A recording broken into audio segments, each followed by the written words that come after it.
Maka syarat pertama kata Allah, kalau doamu ingin cepat aku jawab, maka setiap aku seru, cepatlah engkau kemudian kerjakan dan jawab itu. Jadi ternyata seruan Allah itu terkait berkelindan dengan pengabulan doa.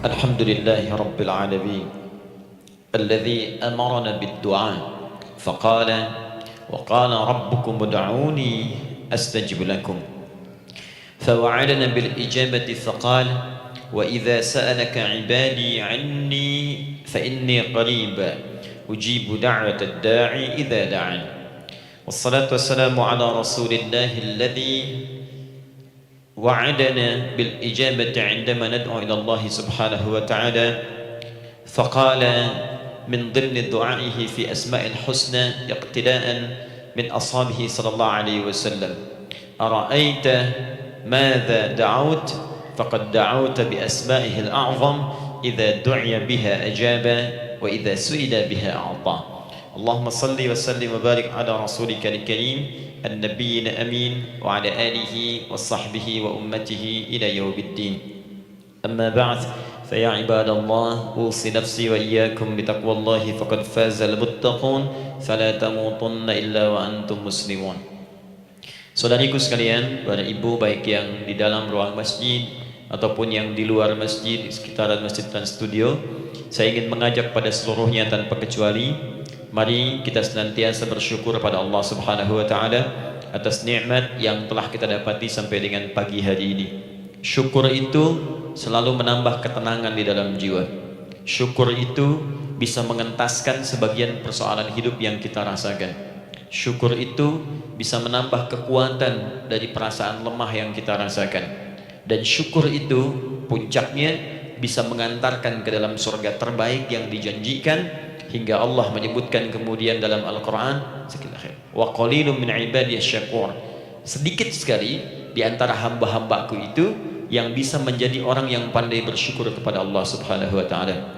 Mudah-mudahan hidupan kita sampai hari ini seluruhnya diterima oleh Allah Subhanahu wa taala sebagai amal saleh, dan semoga yang belum mendapatkan hidayah untuk berislam sampai dengan pagi hari ini dihunjamkan hidayah kepada dalam jiwanya oleh Allah Subhanahu wa taala agar bisa berislam sebelum wafat menghadap Allah Subhanahu wa taala. Baik, hari ini kita akan belajar. Saya akan cepat masuk kepada pembahasan karena waktu kita cukup singkat, tentang orang-orang yang dikabulkan doanya yang tersebut dalam Al-Quran khususnya dan sunnah-sunnah Rasulullah Sallallahu Alaihi Wasallam. Kita akan bagi pembahasan kita ke dalam 3 bagian. Pertama, kenapa kita mesti berdoa? Di poin pertama. Pertama, kenapa kita mesti berdoa? Yang kedua, bagaimana cara berdoa yang baik yang cepat dikabulkan oleh Allah Subhanahu wa taala. Yang pertama, mengapa kita mesti berdoa? Esensi doa itu apa ya? Yang kedua, bagaimana cara berdoa yang sekiranya cepat dikabulkan oleh Allah Subhanahu wa taala. Dan yang ketiga, kita akan melihat ukuran pengabulan doa. Seperti apa doa itu dikabulkan? Karena nanti ada orang-orang yang tidak sadar sesungguhnya doanya sudah dijawab, tapi dia tidak menyadari itu. Bahkan merasakan doanya kok nggak dijawab-jawab gitu. Padahal Allah sudah menjawabnya. Nah, seperti apa ukuran kita mengetahui bahwa doa kita telah terjawab, atau doa kita barangkali belum dijawab atau tidak dijawab? Apa ukuran ketiga hal itu? Itu yang coba kita turunkan di pembahasan pagi ini. Mudah-mudahan dengan itu kita nanti akan lebih pandai bagaimana cara menyikapi doa dalam hidup, seperti apa doa dipanjatkan, kapan kita berdoa, dan kita tahu oh ini hasil dari doa yang telah kita panjatkan. Sepakat sampai di sini? Baik ya, tinggal sepakat saja ya. Kan biasanya yang nerangkan saya, nulis saya, ngapus saya sampai selesai pula. Baik, ayo kita mulai. Bismillah. Mengapa kita mesti berdoa? Kita buka dulu ibu sekalian, ya, yang di ruangan ini ataupun yang di bawah, semuanya insya Allah memiliki kemuliaan yang sama di hadapan Allah Subhanahu wa taala sesuai dengan keikhlasannya, ya, sesuai dengan keikhlasannya. Karena hadisnya umum sifatnya. Man salaka tariqan yaltamisu fihi ilma sahhalallahu lahu tariqan ilal jannah. Siapa yang menyiapkan dirinya menempuh perjalanan dan dia meniatkan ingin belajar pengetahuan agama walaupun sedikit, maka dia akan dapat balasan dari Allah. Minimal setiap langkahnya akan dicatat meringankan langkah dia ke surga nantinya. Ya, dan di situ tidak disebutkan khusus bagi yang di dalam ruangan masjid, lantai 2 lagi misalnya, tidak. Ya, jadi yang di sekitaran, yang di depan semua berdasarkan niatnya, ya, berdasarkan niat dan kuantitas amalannya. Di kuantitas itu tambah. Mungkin Ustadz belum datang, ibu ada yang berzikir, ada yang baca Al-Quran, ada yang istighfar, itu yang nambah pahala. Ya, kalau yang pasang status, pasang kamera, itu saya nggak tahu. Ayo kita kembalikan sini. Pertama, Quran surah ke-7 ayat 172. Quran surah ke-7 Al-A'raf ayat 172. Kemudian setelah itu diperintahkan dalam Al-Quran surah ke-40 Ghafir ayat ke-60. Lalu kita praktekkan ini dalam keseharian kita. Saya beri contoh misalnya Quran surah ke-2 ayat ke yang paling banyak nih dibaca 201. Kadang-kadang misalnya Quran surah ke-2 ayat 286. Banyaklah. Quran surah ke-7 ayat 23 misalnya, dan seterusnya. Ini bagian pertama.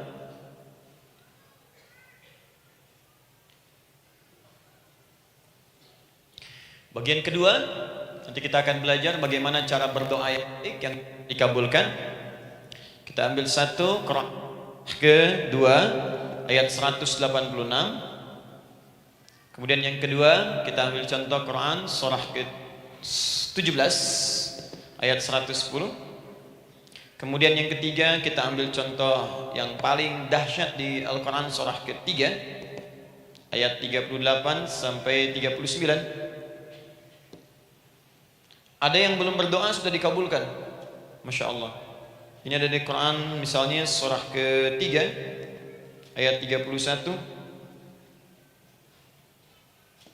Nanti turunan amalannya misal di Quran surah 51 ayat 15 sampai dengan 18. Saya bulati yang 18 ya. Bagian ketiganya nanti kita uraikan di bagian akhirnya. Baik, kita bisa mulai insyaallah. Baik, kita bagian pertama, mari kita mulai. Saya ingin berkisah sejenak dengan menyampaikan Quran surah ke-7 Al-A'raf ayat 172. Allah berfirman, A'udzubillahi minasyaitonir rajim, wa idz akhadha rabbuka min bani Adam min zuhurihim dzurriyyatahum wa ashhadahum ala anfusihim alastu bi rabbikum qalu bala syahidna. Ada ayatnya? Baik ya, di Quran surah ke-7 Al-A'raf ayat 172. Wa idz akhadha rabbuka min bani Adam. Kata Allah, dan ingatlah, pahamilah, pelajarilah, dalamilah. Teman-teman sekalian, ingat kalimat idz itu, idz dalam Al-Quran termasuk dalam bahasa Arab itu bukan sekedar mengingat. Idz itu bisa mengandung arti memahami dengan dalam, menganalisis, ya, memaknai, itu idz. Jadi bukan sekedar mengingat. Bukankah ibu kalau mengingat sesuatu berusaha mendalaminya? Ya, kalau nggak percaya saya tanya begini, coba ibu ingat kemarin jam 5 sore ada di mana? Bukankah sekarang sedang mendalami sesuatu? Sedang mencari memori jam 5 sore kemarin ada di mana? Setelah itu dihimpun jadi sesuatu, lalu disampaikan dengan terstruktur, dengan rapi. Oh, kemarin saya ada di sini, di sini, di sini, mengerjakan ini. Itu idz dalam bahasa Arab. Kalau di Al-Quran ada kalimat idz, itu berarti bukan sekedar kita diminta mengingat, tapi juga merenung, mendalami, memahami dengan dalam. Paham insyaallah? Baik, sekarang perhatikan. Nanti kalau ibu baca Al-Quran, maksud saya, ibu bisa menerjemahkan sendiri dan memahami dengan baik. Ya, misal kalimat idz pertama dalam Al-Quran misal ditemukan di Quran surah kedua ayat 30. Wa idz qala rabbuka lil malaikati inni ja'ilun fil ardi khalifah. Idz akan ditemukan. Nah sekarang ayat tentang korelasinya dengan doa, kita buka Quran surah ke-7 tadi ayat 172. Wa idh akhadha rabbuk, dan pahami ya kata Allah, renungkan ya, maknai dengan dalam ketika Allah menyampaikan, membuat komitmen dengan semua anak cucu Adam tanpa kecuali, semuanya. Ingat kalau ditemukan kalimat Bani Adam, Bani Adam disebutkan 7 kali dalam Al-Quran ya. Berapa kali? 7 kali kalimat Bani Adam, Bani Adam.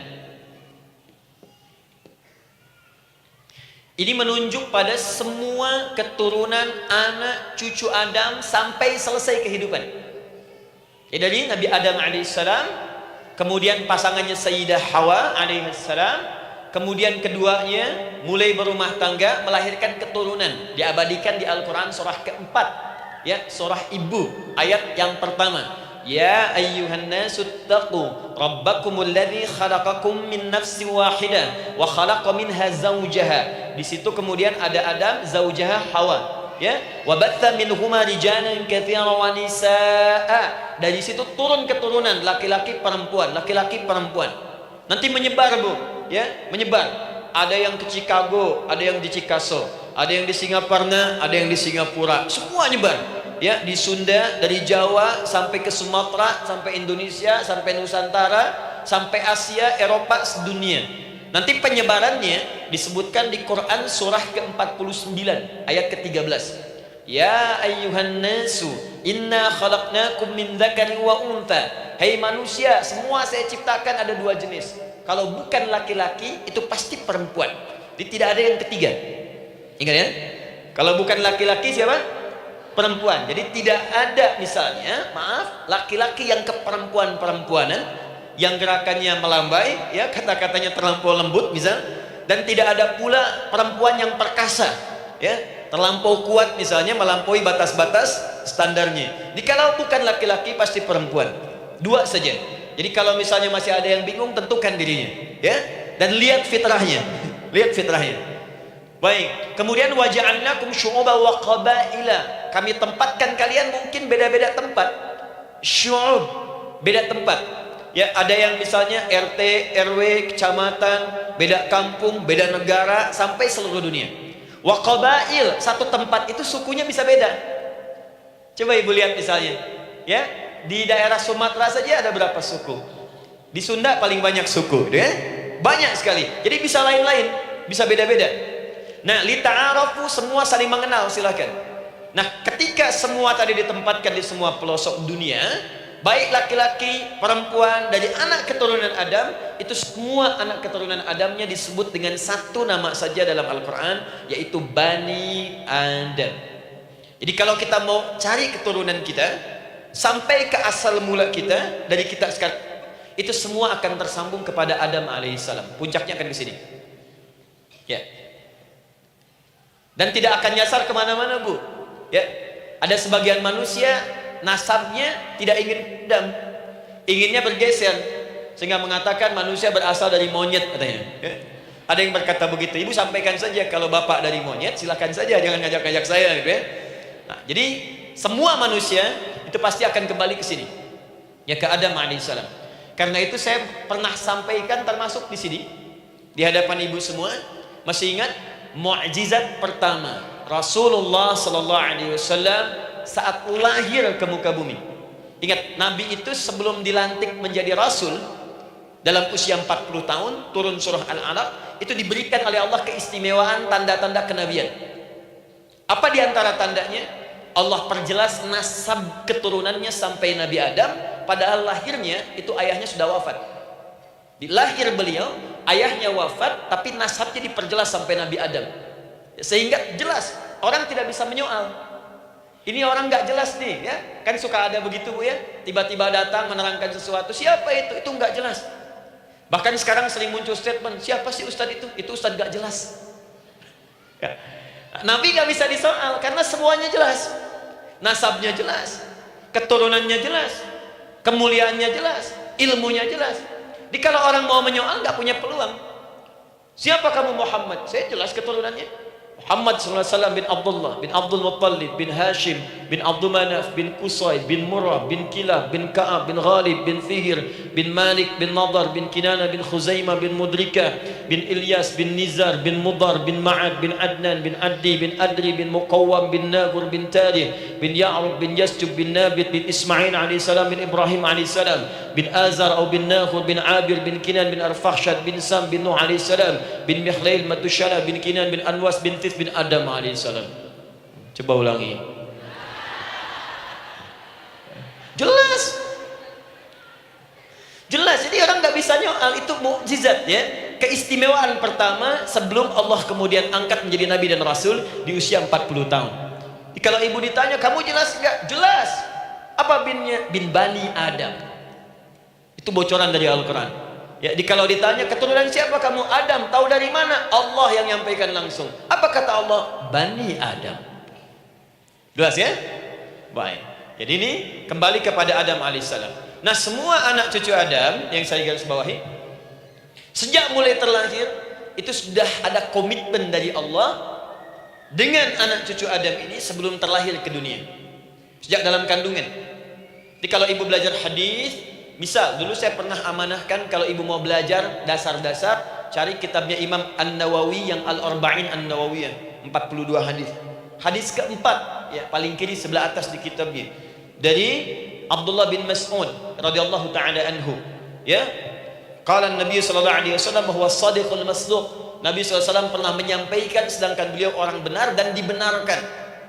Kapan perjanjian ini dibuat? Dalam usia kandungan 4 bulan. Dalam kandungan. Inna ahadakum yujma'u fi batni ummihi. Setiap kalian yang akan terlahir dari anak cucu Adam, kecuali Adam bu ya. Ingat, kecuali Adam, kecuali Hawa, karena ini asal mula manusia keduanya. Tapi keturunan Adam dan Hawa akan mengalami proses yang sama. Dikandung dulu ibundanya, kemudian terlahir. Adam tidak dikandung, ingat, Adam tidak ada bapak, Adam tidak ada ibu. Langsung diciptakan wujudnya oleh Allah Subhanahu wa taala dari bahan dasar yang sama dengan manusia. Ya, karena itu saya pernah ditanya, pernah berdialog, ya. Ustaz, ini spesial Nabi Isa ini. Ya, spesial, Yesus Al-Masih Nabi Isa spesial. Karena itu diangkat sebagai Tuhan. Apa yang spesial? Kata beliau, karena ini bisa menghidupkan yang mati. Yang kedua, ini lahirnya beda dengan orang biasa. Bagaimana lahirnya? Tanpa bapak. Ibu saja tanpa bapak. Mana ada manusia yang lain seperti ini? Saya bilang Adam lebih spesial lagi, lahir tanpa ibu, tanpa bapak. Kenapa nggak jadi Tuhan? Tapi kan Adam nggak bisa menghidupkan yang mati. Dengan izin Allah, maaf, Nabi Ibrahim lebih canggih lagi. Buka Quran surah kedua ayat 260, paling kiri sebelah atas. Wa idh qala Ibrahim rabbi arini kaifa tuhyil mauta qala awalam tu'min qala bala walakin inna qalbi. Ketika Ibrahim bermohon kepada Rabbnya, ya Allah, tolong tunjukkan kepadaku bagaimana cara menghidupkan yang mati. Kata Allah, kamu masih nggak yakin? Kata Ibrahim, saya yakin, saya yakinnya. Cuma supaya hati saya tenang, buktikan kepada yang lain tentang kuasamu. Kata Allah, gampang. Lalu Allah berikan kemudian satu ketentuan sama persis dengan Nabi Isa. Cuman prosesnya lebih canggih. Kalau Nabi Isa, tepuk mayatnya, bangun, bicara. Nabi Ibrahim kata Allah, nih ambil burung, potong-potong dulu, dicincang dulu. Sudah dicincang kemudian, mayatnya disimpan, jasadnya di tempat bukit yang berbeda. Kalau sekarang potong burung, simpan di bukit satu, jasad yang kedua simpan di bukit B. Kepalanya simpan di bukit A, ekornya simpan di bukit B, badannya simpan di bukit C. Panggil dengan nama Allah. Thummat uhunna ya'tinaka sa'ya. Panggil, bismillah, dengan nama Allah, hidup, hidup. Sama persis dengan Nabi Isa. Dengan nama Allah biidznillah, hidup, hidup. Nabi Ibrahim biidznillah, dengan nama Allah hidup, hidup. Menyatu semuanya jadi satu. Psst. Kalau Nabi Isa kemudian ada yang menduga sebagai Tuhan, kenapa Nabi Ibrahim tidak angkat jadi Tuhan? Paham ya? Nah, ini menunjukkan bahwa ada pola pemikiran yang harus dikembalikan supaya benar cara memahaminya. Jelas di sini? Maaf saya sedikit agak lompat ya. Saya kembalikan kemudian, perhatikan sini. Inna ahadakum yujma'u fi batni ummihi. Karena itu semua anak cucu Adam, beda dengan Adam, akan proses lahirnya dikandung dulu di perut ibundanya. Fokus baik-baik. arba'ina yauman nutfah, 40 hari pertama baru kemudian proses antara spermatozoa dengan ovum berproses. Thumma yakunu mithla dzalika, kemudian alaqah, 40 hari yang kedua jadi alaqah, zigot yang menempel di dinding rahim.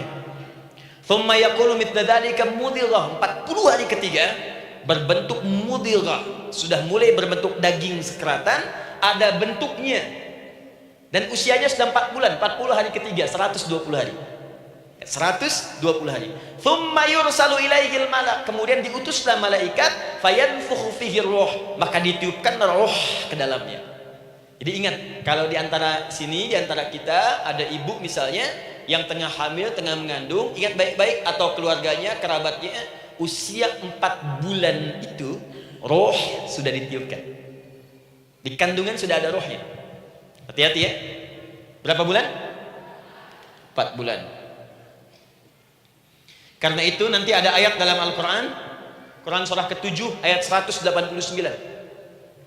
Di posisi ini harus banyak berdoa dan beramal soleh. Ingat ya, berdoa, beramal soleh, minimal minta kepada Allah. Da'awallaha rabbahuma la in ataitana shaliha lanakunanna minasyakirin. Minta banyak kepada Allah, ya Allah jadikan anak saya anak yang soleh, jadikan anak saya anak yang soleh. Dari usia itu 4 bulan sampai ke atas menjelang lahir.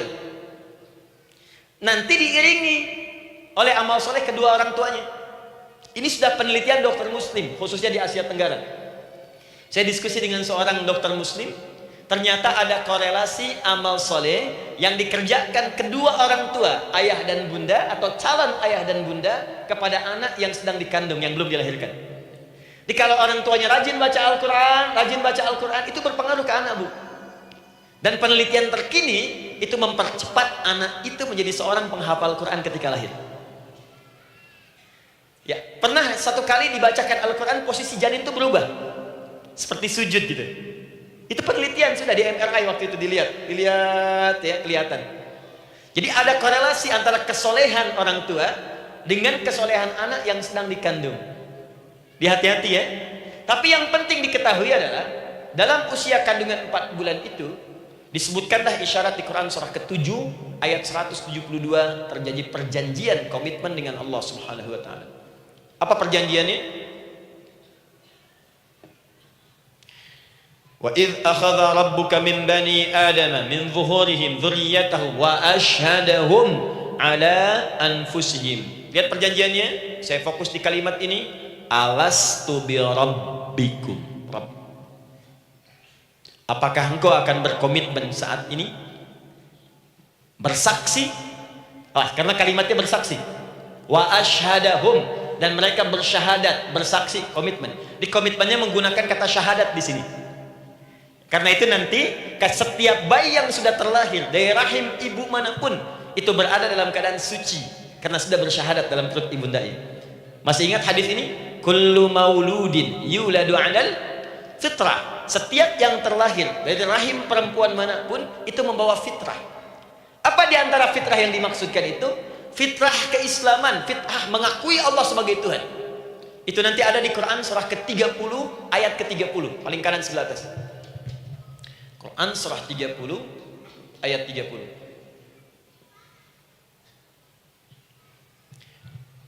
Fa'aqim wajhaka lid-dini hanifa. Hai setiap manusia, fa'aqim wajhaka, hadapkan, pasrahkan, arahkan dirimu sepenuhnya, lid-dini, pada ketentuan ad-din, hanifa, dengan lurus. Di setiap manusia itu punya fitrah untuk beragama, punya kecenderungan untuk mencari Tuhan. Silakan ibu cek, manusia manapun yang pernah hidup itu pasti akan mencari Tuhan. Silahkan. Karena itu Allah beri jalan, begini cara mencarinya. Fitratallahi allati fataran nasa 'alaiha, itulah fitrah manusia yang telah Allah berikan pada dirinya bahkan sebelum dia terlahir. Di antara fitrah manusia ada kecenderungan untuk mencari Tuhan. Ada kecenderungan untuk mendekat kepada Allah. Bahasa Qur'annya din, lid-dini hanifa. Apa itu din? Itulah Islam. Quran surah ke-3 ayat 19. Inna dina indallahil Islam. Karena itu silakan cek, semua orang itu pasti akan mencari Tuhan. Setiap manusia. Ada yang melihat kayaknya ada di hewan, kayaknya ada di pohon, kayaknya ada di alam, kayaknya ada di patung, kayaknya ada di... Mencari dia. Terus Allah beri jalan. Kalau kamu ingin mencari yang benar, din yang dimaksud Islam, diberikanlah tuntunan dalam Islam. Jelas sampai sini? Baik, karena itulah kemudian setiap bayi yang terlahir itu disebut oleh Nabi dia suci, dia bersih karena telah membawa risalah Islam dalam dirinya. Hanya sayang nanti fa abawahu yuhawidanihi aw yunassaranihi aw yumajjisanihi. Lingkungan nanti akan merubah dia keluar dari fitrahnya. Bisa dipengaruhi, tiba-tiba berubah misalnya keyakinan. Bisa karena kejadian tertentu dia jauh dari Allah Subhanahu wa taala. Dia muslim, cuman karena kondisi tertentu, pekerjaan menjauhkan dia dari Allah, lupa sholat. Telenovela menjauhkan dia dari Al-Quran. WhatsApp, Facebook, media sosial melupakan dia dari ibadah. Coba ibu, kalau online setiap hari berapa kali dengan media sosial? Ganti status. Online dengan Allah berapa kali dalam sehari? Coba hitung. Online dengan Allah yang paling maksimal kan sholat fardu 5 kali. Kalau 1 kali 5 menit kali 5 cuma 25 menit. 25 menit online dengan Allah. Berapa menit online dengan media sosial yang tidak nyata? Dan cita-cita masuk surga. Ayo sini. Saya belum selesai. Jadi yang pertama, dalam perjanjian 4 bulan ini, pertama ada komitmen bersyahadat menuhankan Allah. Tapi yang kedua, ini yang dahsyat. Perhatikan kalimatnya, fokus. Saat Allah memperkenalkan dirinya dalam kandungan kita usia 4 bulan itu, dengan nama apa Allah memperkenalkan dirinya? Coba lihat ayatnya. Alastu bi rabbikum, dengan nama Rabb. Wa id akhadha rabbuka min bani adama dzurriyyatahum wa ashhadahum ala anfusihim alastu bi rabbikum, dengan nama Rabb. Nah, ibu sekalian, kata Rabb ini itu berasal dari kata ar-rububiyah. Ar-rububiyah yang berarti sifat merawat, memberikan semua kebutuhan. Saya ulang ya. Merawat, memberikan semua kebutuhan. Sudah? Menyayangi, memaafkan, mengasihi, mengampuni. Masya Allah. Merawat, memenuhi sebuah kebutuhan, menyayangi, memaafkan, mengampuni. Jadi semua hal yang terkait dengan perhatian ada pada kalimat Rabb. Sifatnya disebut dengan rububiyah. Zat yang memperhatikannya disebut dengan Rabb, namanya Rabbun. Baik. Pelan-pelan. Seakan-akan Allah ingin berkata begini, hei, engkau buat perjanjian dengan saya sekarang. Engkau bersaksi saya sebagai Tuhan, siap bersaksi menuhankan saya. Nanti ketika kamu lahir, apapun yang kamu butuhkan dalam kehidupan, aku akan berikan. Kamu akan saya rawat. Kalau sakit, kamu saya sembuhkan. Minta sesuatu yang kamu butuhkan, saya akan berikan. Kamu butuh sesuatu, saya akan hadir. Kamu salah minta maaf, saya maafkan. Kamu dosa minta ampun istighfar, saya ampuni. Kamu ingin sesuatu yang lebih baik, saya berikan. Pokoknya semua yang kamu inginkan selama engkau butuhkan dan itu baik, aku berikan. Kira-kira, maaf Bu ya, maaf sekali, kalau ada yang nawarkan pada ibu, mau nggak ikut saya? Nanti sebuah kebutuhannya saya berikan. Kalau sakit saya berikan jaminan kesembuhannya. Kalau butuh sesuatu saya berikan. Kalau ingin ini itu selama butuh saya sampaikan. Kira-kira ibu nolak atau ikut? Baik. Ikutnya mikir dulu atau tidak? Tidak. Jangankan yang tinggi-tinggi Bu ya, suami aja nawarkan, mah mau nggak ikut papa? Papa nanti kasih handphone S10. Sama gelang nggak Pak? Ikut ya. Dan tanpa pikir. Dalam bahasa Arab, sesuatu yang disetujui tanpa dipikirkan lagi, itu disebut bala namanya. Bala, sekali saja, sekali, ya, tidak 2 kali. Tidak ditambah, tidak dikurangi. Ingat, kalau Allah sudah sampaikan kalimat, jangan tambah, jangan kurangi, ya. Bala tidak ditambah nga, tidak disebutkan 2 kali. Bala. Ya. Bala itu artinya siap. Ya. Tanpa fikir. Karena memang nggak ada yang dipikirkan lagi. Apa yang mau dipikirkan? Semua kebutuhan dikasih, semua keinginan dikabulkan sepanjang baik. Kalau sakit ada jaminan disembuhkan, dikasihi, disayangi, salah dimaafkan. Ya, kalau dosa diampuni, apalagi yang kurang? Nggak ada aib, nggak ada yang kurang, sempurna semua. Kita katakan bala tanpa fikir. Karena itu, perhatikan, setiap kita kemudian, ibu sekalian, datang terlahir ke bumi, mengalami kehidupan, fitrah kita setiap mendapatkan kebutuhan, kita akan menyebut nama Allah Subhanahu wa ta'ala dengan nama yang telah dijanjikan itu. Silakan ibu cek. Bukankah ibu ketika ada kesulitan memohon kepadanya, ya Allah tolong sembuhkan, ya Allah, ya Allah lancarkan, ya Allah, ya Allah sukseskan suami saya, ya Allah tenangkan kehidupan rumah tangga kami, ya Allah anugerahkan solusi, ya Allah sembuhkan ibu saya. Semua minta kan?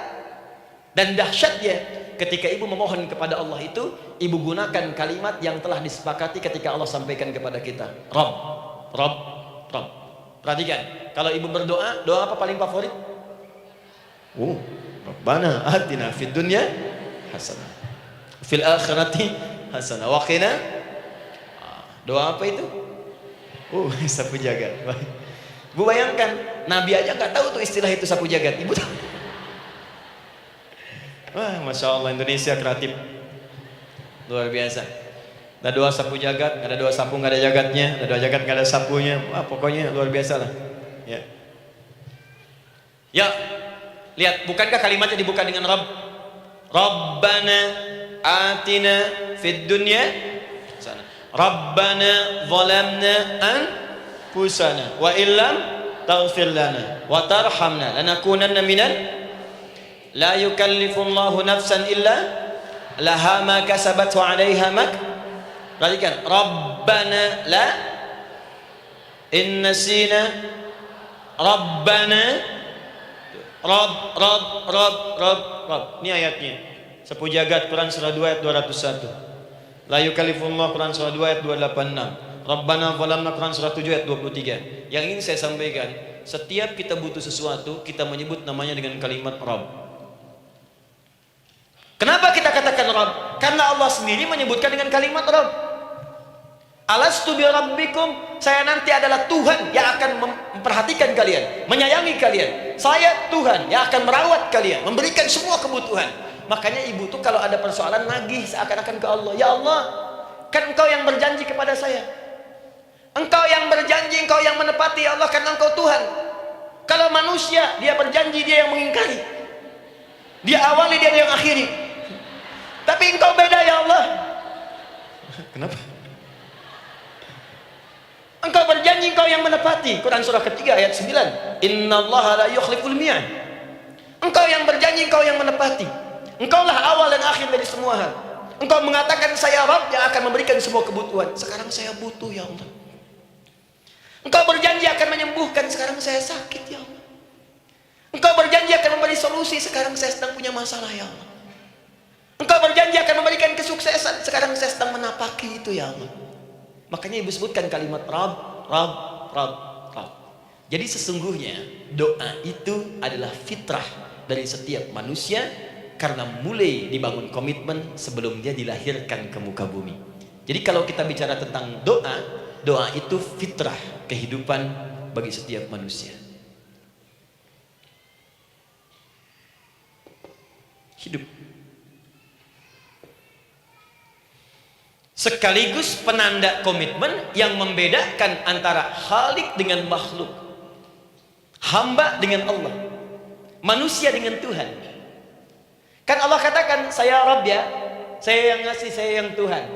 Berarti kita yang makhluk kan, kita yang butuh kan. Allah yang memberi, kita yang butuh. Untuk membedakan mana yang butuh, mana yang ngasih, maka pembedanya adalah doa. Jadi kalau ada manusia yang nggak pernah doa selama hidup, itu tandanya ada yang salah dengan kehidupannya. Karena seakan-akan dia nggak butuh Tuhan. Sebab perbedaan manusia dengan Tuhan itu sebelum lahir, salah satunya ditunjukkan dengan sifat butuh kita kepada Allah. Makanya sekaya-kayanya orang itu pasti berdoa. Manusia paling kaya di muka bumi pun kalau besoknya mau ada pekerjaan atau proyek, dia berdoa dulu tuh. Ya Tuhan, tolong lancarkan proyek ini. Butuh.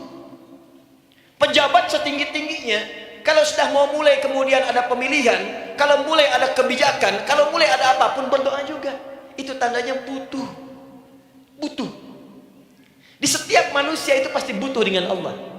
Karena itu kalau ada manusia yang nggak pernah berdoa selama hidupnya, itu langsung mendapatkan kecaman dari Allah dan dijamin akan masuk neraka yang paling dalam. Karena seakan-akan dia sudah nggak butuh dengan Allah. Saya ulang ya, saya ulang. Doa itu fitrah hidup manusia yang sekaligus menunjukkan statusnya sebagai hamba. Jadi kalau ibu update status di media sosial, mulai sekarang tuliskan hamba. Hamba. Sudah. Mau sifatnya apapun tetap hamba. Ya, mau pejabat, mau orang kaya, mau cukup, mau macam-macam, mau ustadz, mau syekh, mau habib, tetap ujungnya hamba. Dan butuh penghambaan itu diwujudkan dalam bentuk doa. Muncullah Quran surah ke-40 ayat ke-60. Wa qala rabbukum, rabb, selalu rabb.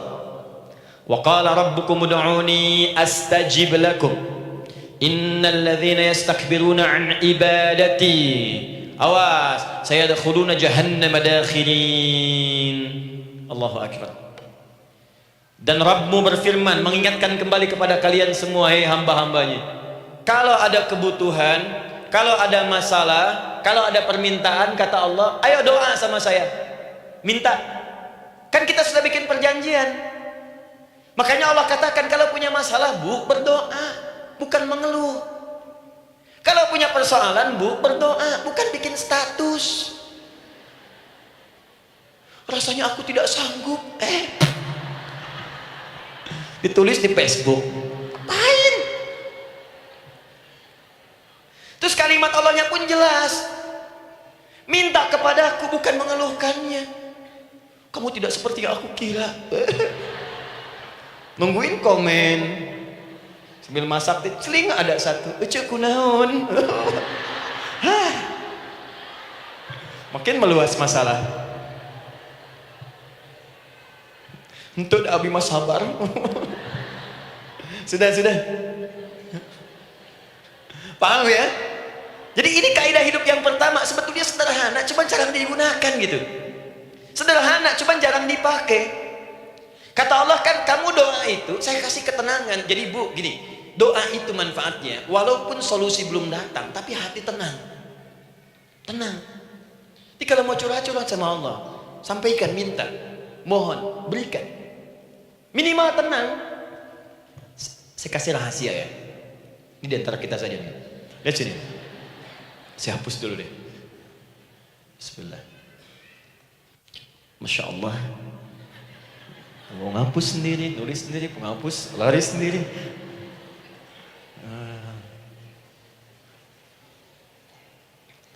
Bismillah. Oh, ini ada dua ya, sini. Baik. Buka Quran surah 7 ayat 205. Quran surah 7 ayat 205. Doa itu disebut zikir di ayat itu. Jadi kalau ibu sedang berdoa, itu sedang berzikir. Wadhkur rabbaka fi nafsika tadarruan wa khifatan wa dunal jahri minal qaul. Ada ayatnya? Oke. Pakai Rabb lagi kan? Wadhkur rabbaka. Kalau engkau punya masalah, kata Allah, sekecil apapun, di rumah tangga kah, di kantor kah, kehidupan sosial kah, kata Allah, ayo sebut, minta kepada Allah, berdoa. Doa disebut dengan zikir. Zikir itu semua kegiatan yang membuat kita ingat Allah. Zikir. Baca Quran, zikir.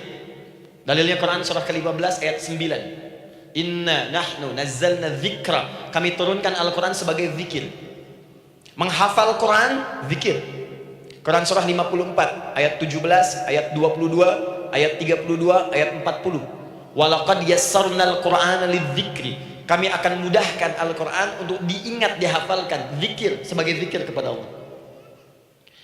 Ibu selepas sholat baca subhanallah, alhamdulillah, Allahu akbar, zikir.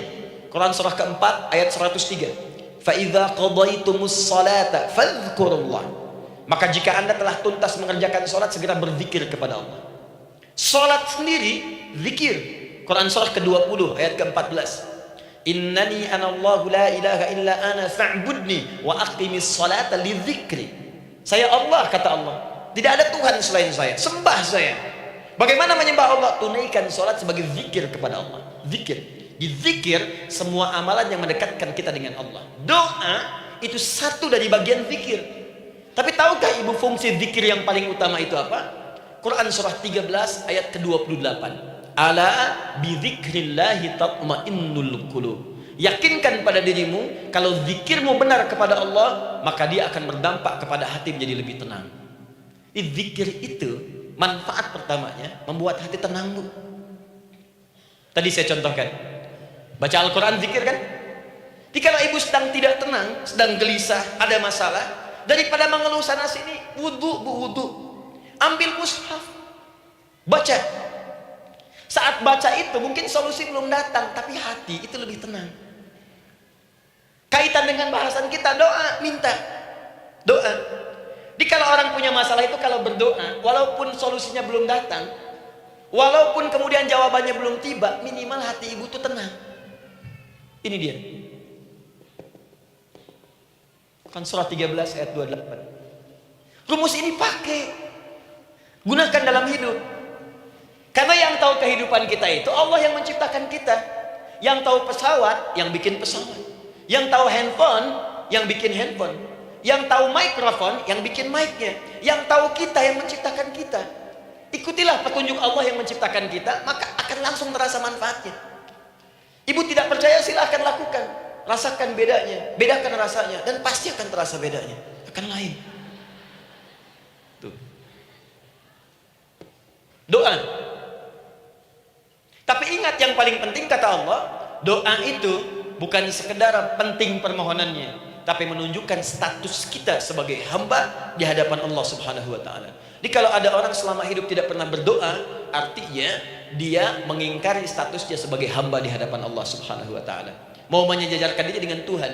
Kan yang tidak pernah meminta itu Tuhan. Allah yang memberikan. Kalau manusia beda pasti minta. Artinya kalau ada manusia nggak pernah minta, seakan-akan bahasa halusnya, kamu ini ngaku jadi Tuhan. Saya tempatkan kau di neraka jahanam yang paling bawah. Jahanam itu, Bu, belum masuk saja sudah terasa. Terasa. Buka ibu Quran surah misalnya ke-40 Ghafir tuh. Ya, ayat 45 sampai dengan 47-nya. Sebelumnya lagi lihat Quran surah ke-8 ayat ke-50. Itu penghuni neraka, Bu, yang bukan jahanam, saja. Penghuni neraka itu kalau mau meninggal itu dipukulin dulu malaikat. Depan belakangnya. Ayo, kamu keluar. Lama amat keluarnya rohnya katanya. Takut karena nggak punya bekal. Kan maaf ya, kaidah mengatakan orang nggak punya bekal itu takut pulang, apalagi orang merasa salah. Anak ibu berbuat kesalahan, mau pulang takut kan? Takut. Jadi kalau ada anak takut pulang, salah dia. Salah. Kemana anak nggak pulang-pulang, pasti ada yang salah karena nggak berani pulang. Jangankan salah, nggak punya bekal saja, malu pulang. Lihat ibu waktu Ramadan usai mau mudik Idul Fitri, kan pada mudik kan?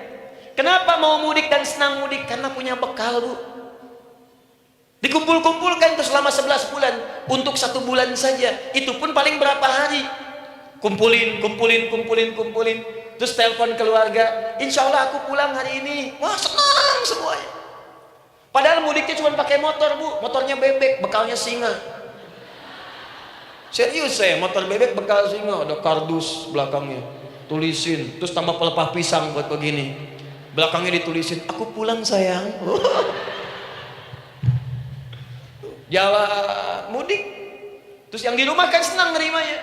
Kenapa? Karena ada yang pulang dan bawa bekal. Saya pernah tanya pada seseorang, kenapa anda nggak mudik? Nggak ada bekal, Ustaz. Nggak ada bekal, malu pulang. Kebayang nggak saat pulang menghadap Allah nggak punya bekal? Malu pulang, apalagi punya banyak salah, jadi nggak mau keluar rohnya. Malaikatnya geram, dipukulin sama malaikat, pukul depannya, pukul depan. Kamu ini cepat keluar, cepat keluar, cepat keluar. Keluar. Malu pulang. Tapi kalau punya bekal enak. Dan yang nyambut langsung malaikat. Bahkan nanti ada satu amalan saat dikerjakan, itu orang ini sudah masuk surga, tapi semua malaikat di semua pintu surga yang 8 itu datang mengunjungi dia mengucapkan selamat. Itu ada di Quran surah 13 ayat 24. Salamun alaikum bima sabartum fa ni'ma uqbaddar. Selamat ya saat di dunia sabar mencari bekal, dan ini bekal terbaik yang kamu dapatkan, silahkan nikmati surga yang kamu rindukan itu. Ini nikmat-nikmatnya tempat yang pernah nanti kamu kunjungi. Dan tinggal abadi di situ. Yang nyambut malaikat. Bayangkan semua malaikat, Bu. Semua malaikat dari pintu surga datang nyambut dia. Wah, Masya Allah, malaikat Jibril, Israfil, malaikat maut. Maaf ya, dicabut kemarin. Biasa, selamat. Dunia aja kalau ada yang nyambut senang kan? Rumah dicet, datang sambut depan rumah, semua hidangan ada. Oh, Masya Allah. Bahkan yang tidak ada jadi ada. Luarnya kongwan, dalamnya rangginang gitu kan. Wah, muncul semua. Paham ya? Jadi ini bagian pertama. Jadi kita katakan kenapa manusia mesti berdoa? Jawabannya karena manusia itu hamba, dan doa itu adalah fitrah, bagian dari kehidupan. Kenapa manusia mesti berdoa? Karena ada komitmen dari Allah, setiap dia mendapatkan sebuah persoalan, maka Allah akan jawab dan berikan jawaban dari semua persoalannya. Jalan mendapatkan jawaban itu adalah doa. Kenapa manusia mesti berdoa? Karena dia butuh dengan Allah. Dan puncaknya, kenapa dia mesti berdoa? Karena Allah ingin membahagiakan kehidupan dunianya sebelum sampai keabadiannya di akhirat. Jadi ketika kita berdoa, sebetulnya kebaikan untuk kita, karena Allah ingin kita bahagia, ingin mudah hidupnya. Jadi kalau ada orang nggak berdoa, sesungguhnya dia sedang menyulitkan diri sendiri dalam kehidupan dunianya sampai ke akhiratnya. Jelas sampai di sini? Masya Allah, alhamdulillah. Baik, kalau sudah paham, saya hapus ini, kita masuk bagian yang kedua. Hapus lagi. Sub Muslimah edisi ke-15. 15 kali datang sendiri, nangis sendiri, nulis sendiri, ngapus sendiri. Masya Allah. Tinggal lihat, catat, masuk surga. Masya Allah. Alhamdulillah.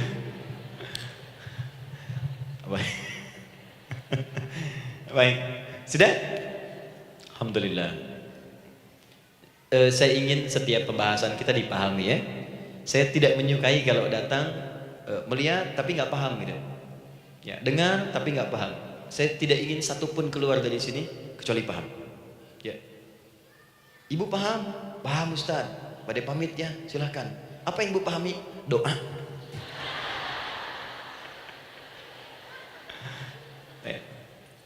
Dah. Nah, sekarang masuk bagian kedua. Bismillah. Kalau sudah mengerti yang tadi, persoalannya adalah bagaimana cara kita memohon kepada Allah. Itu dia. Bagaimana cara kita meminta? Kata Allah, kamu kalau punya masalah minta. Ya Allah, caranya bagaimana? Karena sesuatu yang dikerjakan tanpa ilmu dan tidak tahu caranya, itu bisa keliru. Hidup itu menyembah Allah tidak cukup dengan iman, Bu. Mesti pakai ilmu. Iman saja sekalipun kuat tanpa ilmu itu bisa salah. Kuat ingin mendekat kepada Allah. Ya Allah, aku ingin ibadah, kuat. Saya punya kawan dulu di pesantren. Tahun kedua dia sudah berubah. Ya, tadinya orang tuanya melihat anaknya Masya Allah, tiba-tiba ada perubahan, senang ibadah, Bu. Malam-malam dia bangun, ini kisah nyata, saya alami sendiri. Masya Allah, saya senang sekali. Kita saling doakan, dia bangun malam tahajud. Bangun jam 2, Anda bayangkan. Yang sebelumnya menjelang subuh atau apa. Ini malam Jumat lagi, malam libur. Malam libur biasanya santri itu kebanyakan ada yang keluar, ada yang main, ada yang macam-macam. Ini dia malam tahajud. Jam 2 bangun. Saya bahagia sekali. Udah bangun, sholat, selesai. Cuman pas waktu mau subuh, kok saya lihat tidur. Saya bangunkan kan. Fulan, bangun. Oh iya, oh mungkin nanti mau nyusul. Saya pikir istirahat dulu. Saya ke masjid lah. Udah ke masjid dah selesai. Kita diskusi di masjid selesai, semua pulang saya jam 7. Saya lihat masih tidur juga. Barangkali dia sudah tadi sholat mungkin di kamar, nggak sempat ke masjid karena capek. Tapi saya lihat kok posisinya nggak berubah. Di situ juga. Akhirnya setengah jam saya tunggu, saya bangunkan. Bangun. Bangun. Kenapa Ali katanya? Saya kira antum belum sholat subuh ya. Adi gimana sih? Kan udah saya jama dengan tahajud tadi. Udah saya jama dengan tahajud. Jadi memang kekuatan imannya lagi tinggi, cuman ilmunya kosong. Ini yang bahaya. Besok-besok kalau orang kayak gini sholat subuh bisa 4 rakaat. Ya. Karena itu berdoa penting, cuma kita mesti tahu caranya. Yuk kita mulai bagian pertama. Quran surah kedua ayat 186, paling kiri sebelah bawah. Sudah? Wa idza sa'alaka 'ibadi 'anni fa inni qarib. Fokus. Kata Allah, kalau hamba-hambaku Muhammad SAW bertanya kepadamu, minta petunjuk untuk mencari-cari aku. Tuh Bu, coba lihat ayat doa dibuka lagi dengan kalimat hamba untuk menegaskan status kita. Jadi kalau ditanya kita siapa di hadapan Allah, makanya nggak usah sombong. Jangan sombong karena kita cuma hamba. Karena itu ketika Korun sombong, Korun itu manusia terkaya yang pernah hidup di bumi. Hartanya Bu, ini saya kasih bocoran sedikit, kunci berangkasnya saja kemana-mana itu suka dibawa, dipikul paling sedikitnya 8 bodyguard, cuman bawa kunci berangkas saja begini.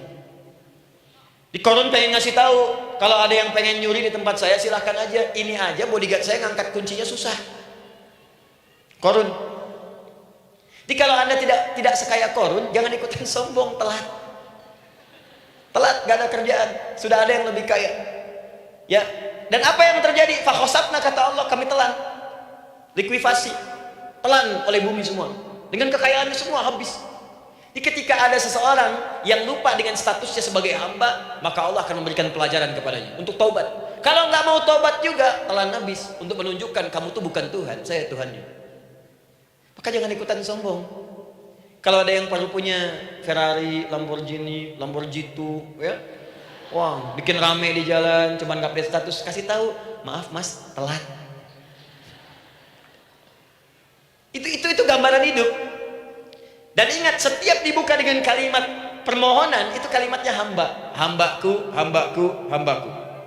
Termasuk mau minta tobat, hamba. Quran surah 39 ayat 53. Qul ya ibadiyalladzina asrafu ala anfusihim la taqnatu min rahmatillah. Katakan Muhammad pada hamba-Ku yang merasa banyak dosa, pengen berdoa minta tobat. Kata Allah, hamba. Saya terima tobatnya, hamba. Ini ya. Ini pun adab yang pertama dari Al-Qur'an, adab yang pertama, kalau kita ingin berdoa dan doa itu cepat ingin dikabulkan, maka berdoalah dengan cara menghamba di hadapan Allah Subhanahu wa taala. Jangan merasa tinggi.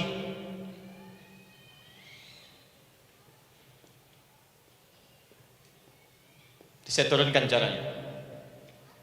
Bagaimana cara menghamba itu dengan cara yang baik? Fokus.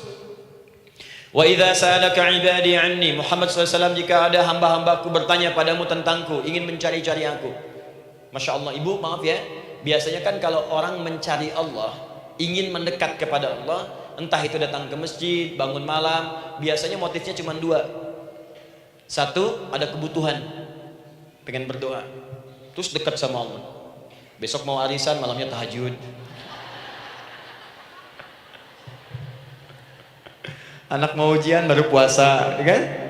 Suami ada proyek, nah, baru baca Quran, kan? Terus itu biasa itu, biasa. Jadi fitrah Bu. Tumben jeng tahajud, fitrah. Itu biasa itu. Ya. Yang kedua, tobat dari maksiat. Tobat. Seorang tobat ke masjid, bangun malam, doa, itu biasa. Jadi kalau ada seperti itu tandanya kita hamba normal manusia. Fa inni qarib, kata Allah, katakan Muhammad SAW, katakan kepadanya, janganlah mencari, aku dekat. Dekat, jangan mencari, aku dekat. Jadi Bu, ketika kita butuh Allah, langsung jawab oleh Allah. Kamu mau apa? Aku dekat. Itu secara psikologi memberikan ketenangan yang paling dalam. Saya belum datang di sini sampai jam 8. Ibu tanya panitia, ustadznya mana sih? Ukhti, ustadznya mana? Jawaban pertama misalnya, ini belum jelas nih ustadznya, gak ada kabar. Yang kedua mengatakan, tenang saja, ustadz sudah dekat.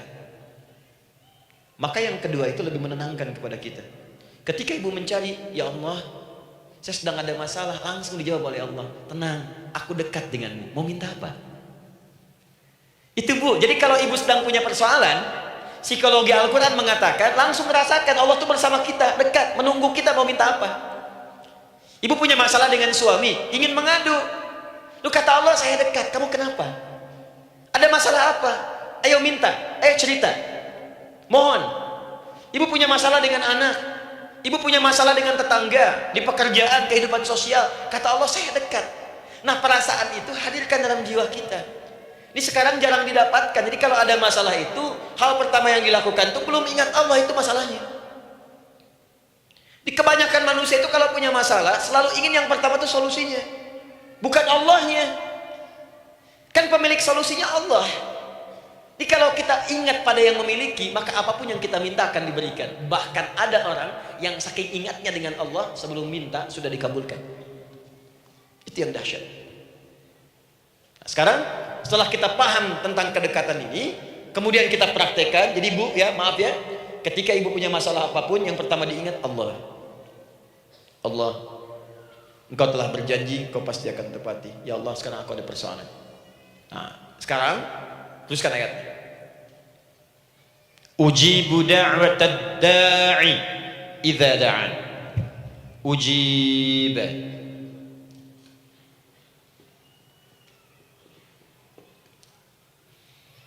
Ujibu da'watad da'i idza da'an. Aku pasti akan menjawab, mengabulkan setiap doa hambaku jika dia bermohon kepadaku. Saya ingin ajarkan sedikit di gramatikal bahasa Arab.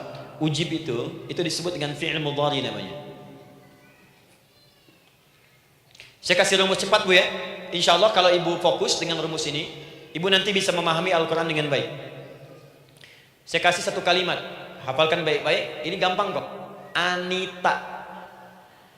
Ya, Anita. Sudah? Anita. Baik. Hamzah, nun, ya, ta. Satukan Anita. Kalau di dalam kalimat ibu baca Al-Quran, di depannya ada huruf hamzah ini, atau nun, atau ya, atau ta, maka itu rumus mudhari namanya. Gak usah dihafalkan mudharinya. Ya, nggak usah dihafalkan sampai bikin misalnya satu ungkapan, Anita istrinya pramudhari, nggak usah, nggak ada kerjaan. Ya, nggak usah dihafal. Saya hanya ingin tunjukkan pemahaman. Kalau ada bentuk seperti ini punya 3 makna. Kalau dalam bahasa Inggris itu disebut present, ya, continuous, dan future. Present, continuous, and future. Sekarang, terus, sampai kapanpun. Sekarang, terus berlangsung, continuous, and future, sampai kapanpun di masa depan. Ini bentuknya disingkat dengan rumus ini, Anita. Di dalam konteks pengabulan doa, kata Allah, ketika saya akan kabulkan, kalau kamu punya masalah, kamu berdoa, saya akan kabulkan. Nah, kalimat Allah saya akan kabulkan ini bentuknya menggunakan mudhari. Ada hamzah di depannya, uji. Artinya apa? Kalau ibu sekarang berdoa, saya akan kabulkan, kata Allah. Terus kamu berdoa, saya akan jawab. Nanti pun punya masalah di masa depan, kamu berdoa, saya jawab juga. Jadi artinya tidak ada doa yang sia-sia.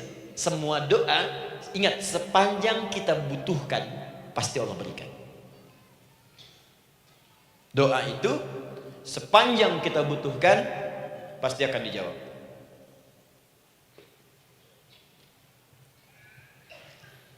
Nanti kapan dijawabnya, seperti apa jawabannya, nanti bagian ketiga. Kadang-kadang minta sekarang, dijawabnya nanti. Minta sekarang, dijawab sekarang. Ada yang mintanya A, dijawabnya B. Itu yang paling dahsyat. Jadi kalau saya tanya, kalau kita berdoa, dijawab tidak oleh Allah? Itu janji Allah. Setiap orang berdoa, pasti dijawab. Nah, hanya persoalannya, seperti apa doa yang cepat dijawab itu?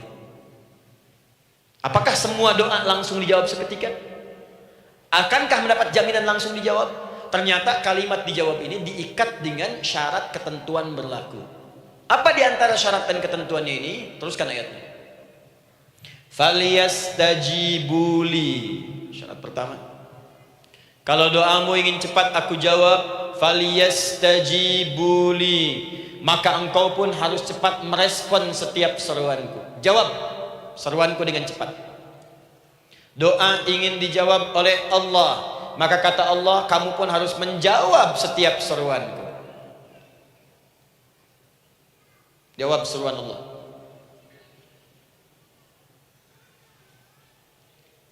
Ayo respon, adil. Maunya dapat gaji aja, kerja nggak mau. Ya?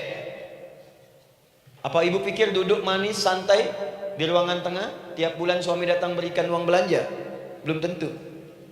Kalau sikap tidak bagus, ya interaksi tidak mulia, maka belum tentu itu didapatkan. Maka syarat pertama kata Allah, kalau doamu ingin cepat aku jawab, maka setiap aku seru, cepatlah engkau kemudian kerjakan dan jawab itu. Jadi ternyata seruan Allah itu terkait berkelindan dengan pengabulan doa. Jadi ketika ibu diseru oleh Allah, diminta diperintahkan sesuatu oleh Allah, sebetulnya itu kunci untuk mendapatkan jawaban doa kita, Bu. Dipanggil kita, ayo cepat datang ke sini. Mau minta apa? Minta, saya kasih. Apa di antara kunci doa itu, Ustaz? Yuk kita lihat. Adalah jawaban dari seruan Allah. Apa di antara seruan Allah itu? Saya beri contoh satu misalnya. Allah perintahkan kita untuk sholat. Bahkan diseru, diingatkan 5 kali dalam sehari. Sholat. Bukankah kita diseru, Bu? Dipanggil 5 kali sehari untuk sholat? Allahu Akbar, Allahu Akbar. Ya, diingatkan kan? Ayo ingat Allah, ingat Allah, ingat Allah, ingat Allah. Allah Maha Agung, Maha Besar semuanya, dan seterusnya. Perhatikan baik-baik. Apa tujuan Allah menyuruh kita dalam sholat? Ternyata bukan ingin memberikan beban ruku dan sujud. Bukan sujudnya yang penting. Karena semua makhluk tidak sujud pun tidak akan menurunkan status Allah sebagai Tuhan. Allah tetap Allah, gak ada ruginya. Yang rugi kita. Ternyata ketika disuruh sujud, disuruh ruku itu, ternyata yang ditunggu itu bukan ruku sujudnya. Allah nunggu, punya masalah apa? Mau minta apa? Karena itu dalam ilmu fikih, ibu buka semua kitab fikih. Salat itu secara bahasa disebut dengan doa. Nama lain dari doa adalah salat. As-salatu hiya doa. Salat adalah doa. Karena itu semua bacaan dalam salat doa semua. Coba lihat. Baru takbir Allahu Akbar, doa iftitah. Al-Fatihah doa, Bu. Dikira Al-Fatihah enggak ada doanya. Nih, nanti saya berikan cepat ya. Ini highlight dulu. Dalam sholat itu ada 4 keadaan. Ingat ini baik-baik. Nanti ibu manfaatkan, minimal zuhur lakukan. Ada berapa keadaan? 4. Ada 4 posisi, 4 keadaan dalam sholat. Yang kalau ibu berdoa benar, meminta di situ dengan benar, itu seketika akan dikabulkan. Seketika. 1, saat berdiri. 2, saat rukuk. 3, saat sujud. 4, sesaat sebelum salam. Berdiri, rukuk, sujud, sesaat sebelum salam. Baik, sebelum saya bahas lebih jauh, saya ingin sampaikan dulu. Jadi ternyata ketika kita diminta oleh Allah menunaikan sholat, itulah cara kita memohon, Bu. Itulah waktu kita meminta. Dan dahsyatnya dalam sehari itu 5 kali ditungguin, Bu. Mana ada manusia di muka bumi ini buka pintu rumahnya 5 kali sehari cuma untuk memberikan apa yang dibutuhkan. Sesoleh-solehnya Ustadz, gak ada yang mengatakan, ayo 5 kali sehari datang aja ke rumah saya. Kalau butuh apa-apa ambil. Butuh kulkas, ambil kulkasin. Butuh TV, ambil. Gak ada begitu. Allah itu maha baiknya, 5 kali sehari dipanggil. Dari subuh sampai zuhur. Kita bangun tidur aja, punya masalah nggak? Ayo minta, disuruh sholat 2 rakaat. Dan sholatnya nggak usah banyak-banyak, 2 rakaat aja dulu supaya nggak ada beban. Itu pun kadang-kadang masih lupa berapa rakaat kita sholat. Ya. Ayo Ayo sujud, disuruh minta, punya masalah enggak? Terus dari subuh sampai ke siang dipanggil lagi, punya masalah lagi enggak? Disuruh zuhur 4 rakaat, karena waktunya cukup panjang, suruh 4. Ayo minta. Ada masalah apa? Minta sujud kita, minta mohon. Dari zuhur ke asar ditanya lagi, ada masalah enggak? Panggil lagi. Ke maghrib sampai ke isya sebelum tidur, supaya tidurmu enak, masalah enggak ada, tenang, nikmat, nyaman istirahatnya. Ada masalah enggak? Disuruh sholat lagi. Jadi kalau orang paham sholat itu kunci kebahagiaan, dia akan senang menunaikan sholat. Makanya ketika ibu bertanya, kenapa saya sholat? Dijawab oleh muadzin, hayya 'alas shalah, ayo sholat. Kenapa sih sholat? Hayya 'alal falah, yuk bahagia, ayo tenang, yuk dapatkan apa yang kamu inginkan, falah. Jadi kalau orang paham sholat itu menyelesaikan persoalan, tentu orang akan berbondong-bondong semangat untuk menunaikan sholat. Cuman sayang segelintir orang itu menilai sholat sebagai beban. Jadi sebagai kewajiban beban saja, makanya sholatnya nggak nikmat. Karak tadi dua, ayeuna asar deui. Tuh. Ya bagaimana doanya bisa dijawab? Anda datang pada orang, tapi datangnya dengan marah-marah, datangnya dengan mencelanya. Bagaimana dia bisa memberikan kebutuhan Anda? Anda datang pada Allah dengan niat yang tidak ikhlas. Setelah itu kemudian menggunjingkannya, bagaimana bisa dijawab? Tuntutan tinggi, tapi datang tidak membawa prestasi, bagaimana bisa diberi? Catat tuh, bikin status. Paham ya? Nah ini bagian pertama. Jadi cara pertama, respon kata Allah, seruan Allah. Rumus pertama sholat. Nah sekarang saya ajarkan lagi. Ini belum selesai nih Bu, ini panjang bahasannya nih. Sampai jam berapa kita? 10 ya? Lumayan. Mau sampai jam 5 silahkan, saya jam 10 selesai ya. Lihat sini. Oke, saya punya sekitaran 1 jam kurang ke depan. Saya ingin terangkan sedetil-detilnya ya. Dan saya hanya menyampaikan isi Al-Quran, Quran, hadis. Sekarang gini, Ustadz saya sekarang paham, sholat berarti kunci untuk menyelesaikan masalah. Di sholat saya akan memohon. Sekarang Ustadz, bagaimana cara saya merespon sholat? Kan kata Allah, saya menyeru, respon gitu kan? Kita dipanggil sholat nih, Allahu Akbar, dipanggil. Bagaimana cara meresponnya? Sebelum minta. Awas, ibu ingin datang mengajukan proposal, datang kepada wali kota, datang kepada gubernur, datang kepada presiden, datang kepada menteri sebelumnya. Bukankah ibu mempersiapkan diri? Penampilan ditata, proposal dibagus-bagusin gitu kan? Yang paling hebat itu kadang-kadang malam-malam latihan depan cermin. Bapak wali kota yang saya hormati, lihat semuanya tuh. Dan yang paling luar biasa, maaf ya, janjian jam 7 dengan Pak Wali Kota, datang jam 6 ke Balai Kota. Sekarang ibu punya janji dengan Allah. Janji itu sudah diketahui sebelum pertemuannya. Kalau tidak percaya, 5 waktu ini ibu sudah hafal Bu. Ya, bahkan disuruh ngapalin oleh Allah. Buka Quran surah ke-4. Surah ibu, surah mama, An-Nisa. Ayat 103, Quran surah 4 ayat 103. فَإِذَا قَضَيْتُمُ الصَّلَاةَ فَاذْكُرُوا اللَّهَ قِيَامًا وَقُعُودًا وَعَلَى جُنُوبِكُمْ فَإِذَا اطْمَأْنَنْتُمْ فَأَقِيمُوا الصَّلَاةَ. Lihat ujung ayatnya. إِنَّ الصَّلَاةَ كَانَتْ عَلَى الْمُؤْمِنِينَ كِتَابًا مَوْقُوتًا. Sungguh semua waktu salat itu telah ditetapkan waktunya bagi orang beriman. Itu terjemahan biasa. Kalau terjemahkan pakai ilmu balaghah, sungguh orang beriman itu hafal waktu-waktu salat. Tahu waktunya. Apalagi kalau di waktu itu ibu punya kepentingan, pasti hafal. Kalau ibu benar memprioritaskan sholat dan menilai sholat sebagai solusi hidup, menilai sholat sebagai kebutuhan, ibu pasti akan hafalkan itu Bu. Nih ya, ibu dapat bagian arisan nih bulan ini misalnya, dan memang bagian jatah ibu. Demi Allah saya katakan, sebulan sebelumnya ibu sudah hafal tanggalnya kapan. Bahkan di kalender tuh diwarnain, Papa bagian mama nanti bulan ini tuh. Dicatat semua, di tempat siapa, jam berapa, datang dengan penuh keceriaan dan kebanggaan. Luar biasa. Hanya untuk urusan dunia yang itu habis gitu. Jika dia tidak meninggalkan ibu yang meninggalkan dia duluan. Sekarang 5 kali sehari semua diberikan, bahkan lebih daripada dunia dan seisinya. Harusnya sih wajarnya dihafalkan waktunya, dan ibu hafal. Ayo, subuh jam berapa sekarang? Lihat sini, bukan ke atas. Ditutup tuh. Tuh, sana tuh. Subuh jam berapa? Ayo ngelihat ke sana, 4:43. Zuhur jam berapa? Asar, maghrib, isya. Itu kan kunci ibadah. Dan kunci ijabah, kunci ibadah, kunci ijabah. Di situ ada pengabulannya. Ini gimana mau minta, waktu permintaannya aja nggak hafal. Gimana mau bermohon, datangnya aja telat. Karena itu, bagaimana cara merespon seruan Allah? Diaturlah di Quran surah kedua ayat 152, paling kanan sebelah bawah. Quran surah kedua ayat 152. Ibu masih ingat? Bukankah sholat disebut sebagai zikir? Masih ingat?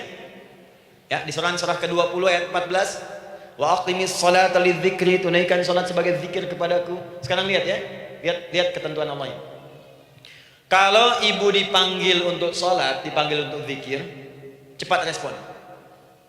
Ibu cepat respon, Allah pun akan cepat merespon permintaan ibu. Lihat kalimatnya. Fadhkuruni adzkurkum. Fadhkuruni adzkurkum. Kalian mengingat saya, maka saya pun akan ingat dengan kalian. Kalian zikir kepada saya, ingat saya, kata Allah, maka saya pun akan ingat kalian. Di antara makna zikir, salat. Jadi kalau ibu salat mengingat Allah dengan cepat, maka Allah pun akan cepat mengingat kita. Contoh.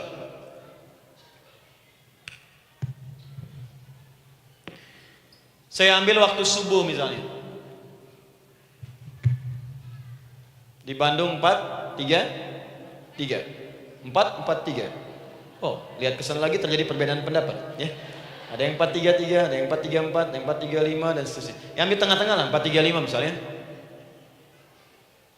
Dalam 4:35. Lihat sini, fokus. Allahu akbar, Allahu akbar. 4:35. Dipanggil salat, diseru. Kan tadi rumusnya di Quran surah 2 ayat 186, faliyastajibuli. Kalau diseru cepat jawab, gitu kan? Terus diseru 4:35 adzan. Allahu akbar, Allahu akbar. Begitu diseru, ibu langsung datang. Ya Allah, sudah adzan, seruan nih, saya siap-siap, saya ingin minta sesuatu. Nah, orang yang datang saat dia diseru Allah, dia pun datang kemudian untuk menyerunya, maka Allah pun akan menjawab apa yang ia mohonkan saat ia bermohon kepadanya. Perhatikan, dipanggil oleh Allah lewat suara muadzin, Allahu akbar, Allahu akbar, dia merespon cepat, siap salat. Maka dia pun ketika memanggil Allah, seketika Allah pun akan jawab padanya. Sesuai dengan kadar responnya. Dipanggil saat itu, dia menjawab. Maka Allah pun akan ingat kepadanya hanya saat dia memanggil saja. Di saat panggil, diingat. Panggil, diingat. Jelas? Ini yang hebat. Dipanggil 4:35. Allahu akbar, Allahu akbar. Dia sudah ingat dari sejak jam 3:45. Dia bangun jam 3. Bisa. Padahal belum dipanggil. Datang. Bahkan Masya Allah, melakukan warming up dulu, tahajud, istighfar, baca Al-Quran sebelum dipanggil. Masya Allah bu, ibu mau datang misalnya ke istana, janjian jam 7, datang jam 6. Di situ ibu kerjakan yang baik-baik dulu. Wah lihat, terus kelihatan CCTV kan, wah ini orang bagus banget nih, mulia, bagus, sampah diambilin disapu. Kelihatan. Itu ibu belum datang pun udah dipanggil duluan. Ada orang yang belum dipanggil sudah datang menghadap Allah. Tahajud dia, zikir dulu, istighfar dulu. Ini orang, maaf ya, walaupun dia belum memanggil Allah, Allah sudah menyelesaikan semua persoalannya. Di orang-orang yang selalu ingat kepada Allah, walaupun Allah dalam waktu tidak memanggilnya, maka Allah akan mengingatnya sekalipun orang ini belum bermohon kepadanya. Maka ibu nanti akan temukan orang-orang yang langsung diselesaikan persoalannya oleh Allah bahkan sebelum dia bermohon kepadanya. Ada orang yang seakan gak punya masalah bu. Bukan gak punya masalah, sebab setiap dia punya masalah, masalahnya diringankan oleh Allah. Seakan-akan gak ada beban. Ini indah hidupnya, enak. Butuh sesuatu, sebelum nyari datang. Ada persoalan, senyum dikit, selesai. Orang macet mengeluh, bikin status, dia macet malah senang. Dan hatinya dilapangkan oleh Allah. Bayangkan ada janji rapat jam 9, setengah 9 masih macet. Diprediksi di Google akan sampai 2 jam lagi. Yang lain mengeluh, telepon sana, telepon sini, ini. Dia enggak aja, lapang aja. Alhamdulillah ya Allah, kasih macet. Murotal, saya mau dengerin surah Al-Baqarah. Bukan, hafalin. Partnernya nelpon. Sampai di mana, akhi? Ini sampai di surah Al-Baqarah ayat 186. Tidak ada yang sia-sia dari Allah. Sabar ya di sana. Ya, atau kita bisa koneksikan dari sini apa yang bisa saya selesaikan sekarang di sini, sehingga sampai sana kita tinggal kesimpulan saja. Tenang hatinya. Ada berasak, busuk, gulisah gini, telepon sana sini, klaksonin, dasar lampu merah, lama, birunya sebentar. Padahal biru nggak ada, yang ada hijau kan. Jadi kalau sudah begitu enak, Bu. Yang perempuan ada di Quran Maryam. Maryam kan perempuan. Dan Maryam itu bukan nabi, bukan rasul, ingin memberikan pesan kepada ibu, perempuan dimanapun, tidak harus jadi nabi supaya doa cepat dikabulkan. Tidak harus jadi rasul. Ini Maryam bukan nabi, bukan rasul, tapi dia ini luar biasa. Sebelum dipanggil udah datang. Zikirnya tak terlukiskan. Mohon kepada Allahnya luar biasa. Menjaga diri dari hal yang dilarang oleh Allah. Apa hasilnya? Sebelum diberikan bahkan oleh pamannya sudah ada kebutuhannya. Quran surah ketiga ayat 37. Kullama dakhala 'alaiha Zakaria al-mihraba wajada 'indaha rizqa. Setiap pamannya mau memberikan kebutuhan Maryam sudah ada di dalamnya, Bu. Sudah ada. Itu luar biasa. Mau makan, makanan ada. Mau anggur, anggur ada. Ya. Wah, itu luar biasa, Bu. Jadi bermohon bahkan sebelum waktunya. Sentuhlah yang tepat di hatimu, maka ia akan jadi milikmu untuk selamanya. Wah. Nah, itu doa tuh. Aduh, mana-mana. Paham? Tuh. Jadi kalau yang standar-standar saja itu biasa. Maka datang sebelum waktunya, datang. Atau datang pas dipanggil, standar. Jadi kalau 4-3-5 adzan, Allahu Akbar, Allahu Akbar, ibu bangun, siap sholat, itu standar. Yang dulu bahagia, naikin lagi levelnya. Yang celaka itu ya ini nih, dipanggil 4-3-5, baru bangun 5-3-4.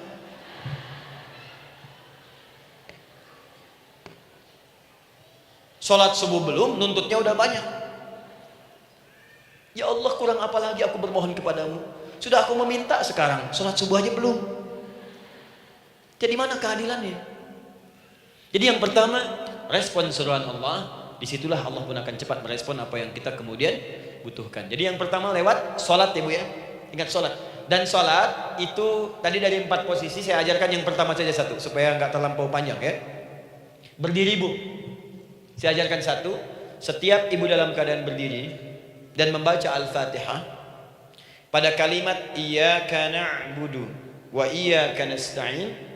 Ingat, pada kalimat iyyaka na'budu wa iyyaka nasta'in, maka sertakanlah di hati kita apa persoalan yang dirasakan untuk bermohon kepada Allah. Saya ajarkan cepat. Kalau ibu mau belajar lebih detail, ikuti kajian kami di fikih salat, sifat salat Nabi sallallahu alaihi wasallam. Nanti saya terangkan semua dalilnya, insyaallah sepanjang yang saya ketahui. Baik. Dasarnya ini, dasarnya Quran surah ketiga ayat 38 sampai 39. Dan dikuatkan nanti di hadis qudsi. Ibu kenal Nabi Zakaria? Ya kenal ya. Ya selamat lah, Bu. Alhamdulillah. Episode ke-15 kenal Nabi Zakaria, luar biasa. Alhamdulillah.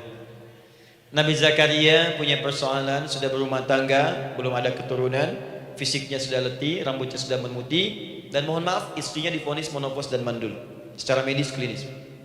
Apa yang beliau kerjakan? Sholat. Dalam sholatnya bermohon kepada Allah. Perhatikan permohonannya. Qala rabbi habli min ladunka dzurriyyatan thayyibah. Ya hunalika da'a Zakaria rabbah qala rabbi habli min ladunka dzurriyyatan thayyibah innaka sami'ud du'a. Ya Allah, aku bermohon kepadamu, anugerahkan aku keturunan. Semua mengatakan aku gak mungkin punya keturunan. Hanya engkau yang tidak punya batas dalam pemberian. Engkau pasti mendengar doa saya. Kalau pada yang maha mendengar tidak mengabulkan juga, lantas kepada siapa lagi aku mesti memohon? Doa ini dipanjatkan oleh beliau dalam keadaan sholat, sedang berdiri dalam sholatnya. Jadi ibu maaf ya, tolong jangan salah berpikir. Semua nabi dan rasul, orang soleh sebelumnya itu sholat. Cuma kita lebih sempurna gerakan dan jumlahnya, sempurna. Orang dulu sholat. Nabi Musa sholat, Quran surah 20 ayat 14. Nabi Isa sholat, Quran surah 19 ayat 31 sampai 33. Nabi Ismail salat, Quran surah 19 ayat ke-55. Semua salat. Salat. Nabi Zakaria saat punya masalah salat. Dalam berdirinya minta dalam salatnya. Dari mana Ustaz taunya beliau minta dalam berdiri dalam salat? Ayat 39-nya baca. Quran surah ketiga ayat 39. Fanadatul malaika, maka doanya itu dijawab oleh Allah. Datang malaikat menyampaikan jawaban. Wa huwa qaimun yusalli fil mihrab. Sedangkan beliau masih berdiri dalam salatnya di mihrab. Masih berdiri dalam salat. Salat. Di dalam salat itu minta. Makanya semua bacaan salat itu permintaan isinya. Dan dikabulkan oleh Allah. Anallaha yubashshiruka bi Yahya. Allah kasih kabar gembira, engkau akan punya anak, langsung namanya dari Allah Yahya, artinya hidup, yang mustahil menurut manusia. Lahir dari rahim seorang perempuan yang divonis monopos dan mandul menurut medis, kata Allah tidak ada yang mustahil bagiku. Lahir dan hidup dia, Yahya. Kapan terjadinya? Sedang sholat. Kapan saat sholatnya? Berdiri. Nah, yang paling menarik, Bu, umatnya Nabi Muhammad SAW ditunggu oleh Allah 5 kali dalam sehari, dan dimintakan sebelum sholat untuk menyiapkan permohonannya. Maka turunlah Quran surah kedua ayat ke-45. Ibu lihat ayatnya. Wasta'inu bis-sabri was-salat. Bahkan ditegaskan lagi di Quran surah kedua ayat 153, paling kanan sebelah bawah. Ya ayyuhalladzina amanu ista'inu bis-sabri was-salat. Yang pertama nggak pakai panggilan iman. Wasta'inu, kata Allah, hei, kalau kamu punya masalah, jangan mengeluh, jangan berkeluh kesah, jangan terlampau banyak gelisah, cepat siapkan dirimu untuk menunaikan sholat. Siapkan permohonanmu, minta kepada aku lewat sholat. Kalau belum yakin, disebutkan imannya. Ya ayyuhalladzina amanu, hei orang-orang yang masih merasa punya iman, katanya punya iman. Jadi kalau ibu nggak mau minta lewat sholat, dipertanyakan imannya. Kamu punya iman nggak? Kata Allah. Yakin nggak dengan saya? Kalau punya masalah jangan mengeluh. Datang pada saya minta. Lewat sholat, saya panggil sholat minta. Kalau masih merasa punya iman. Tuh, iman kita tuh dipertaruhkan di situ. Nah, sekarang saya berikan rumus bahasanya. Allah memanggil kita dengan bentuk jamak, perintah jamak. Wasta'inu, wasta'inu. Itu bentuk perintah. Wasta'inu, bentuk perintah.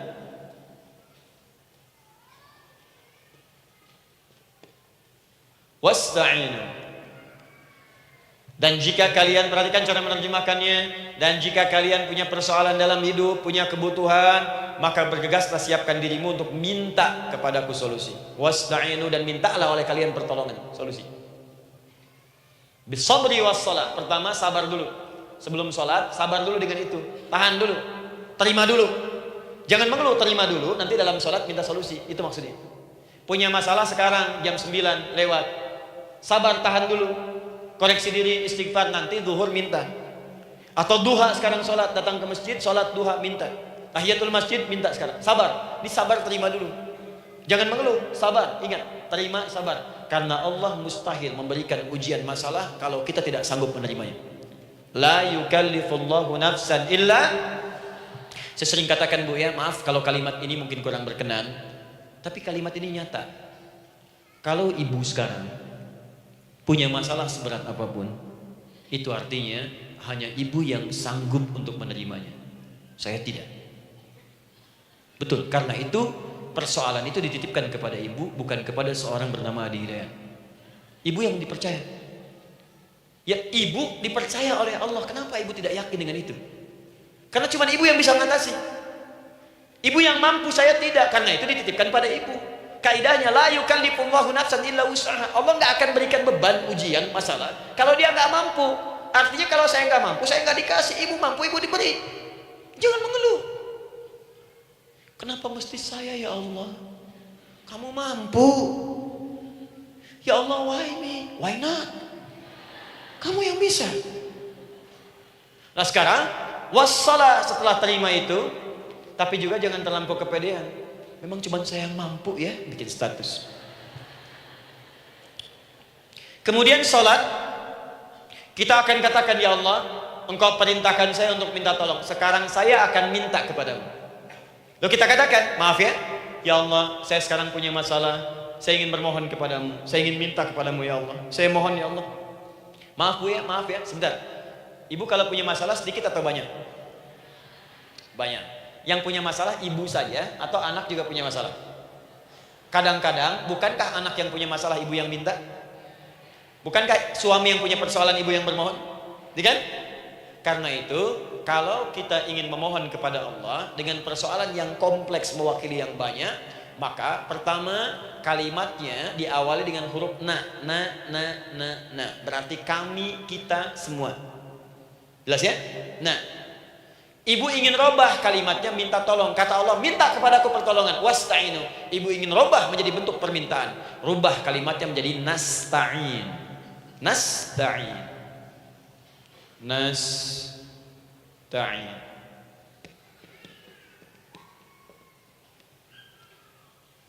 Wasta'inu nasta'in. Minta kepada siapa tadi?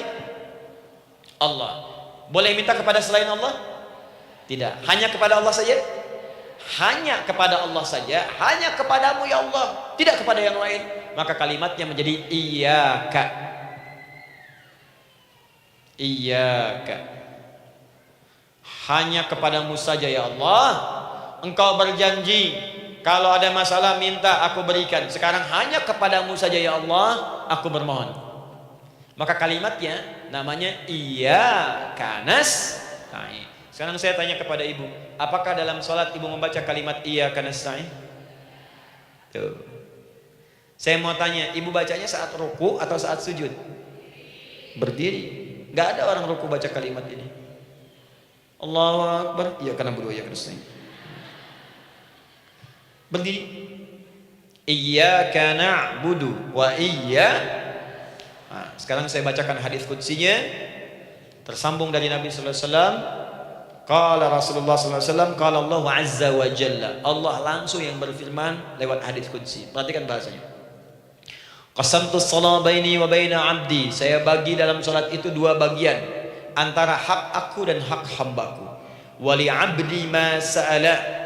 Dan jika benar hambaku menunaikan kewajibannya dengan baik, menjaga hak-hak aku, maka pada saat itu apapun yang dia minta dalam sholat aku akan berikan. Apapun. Kapan itu terjadi? Perhatikan kalimatnya.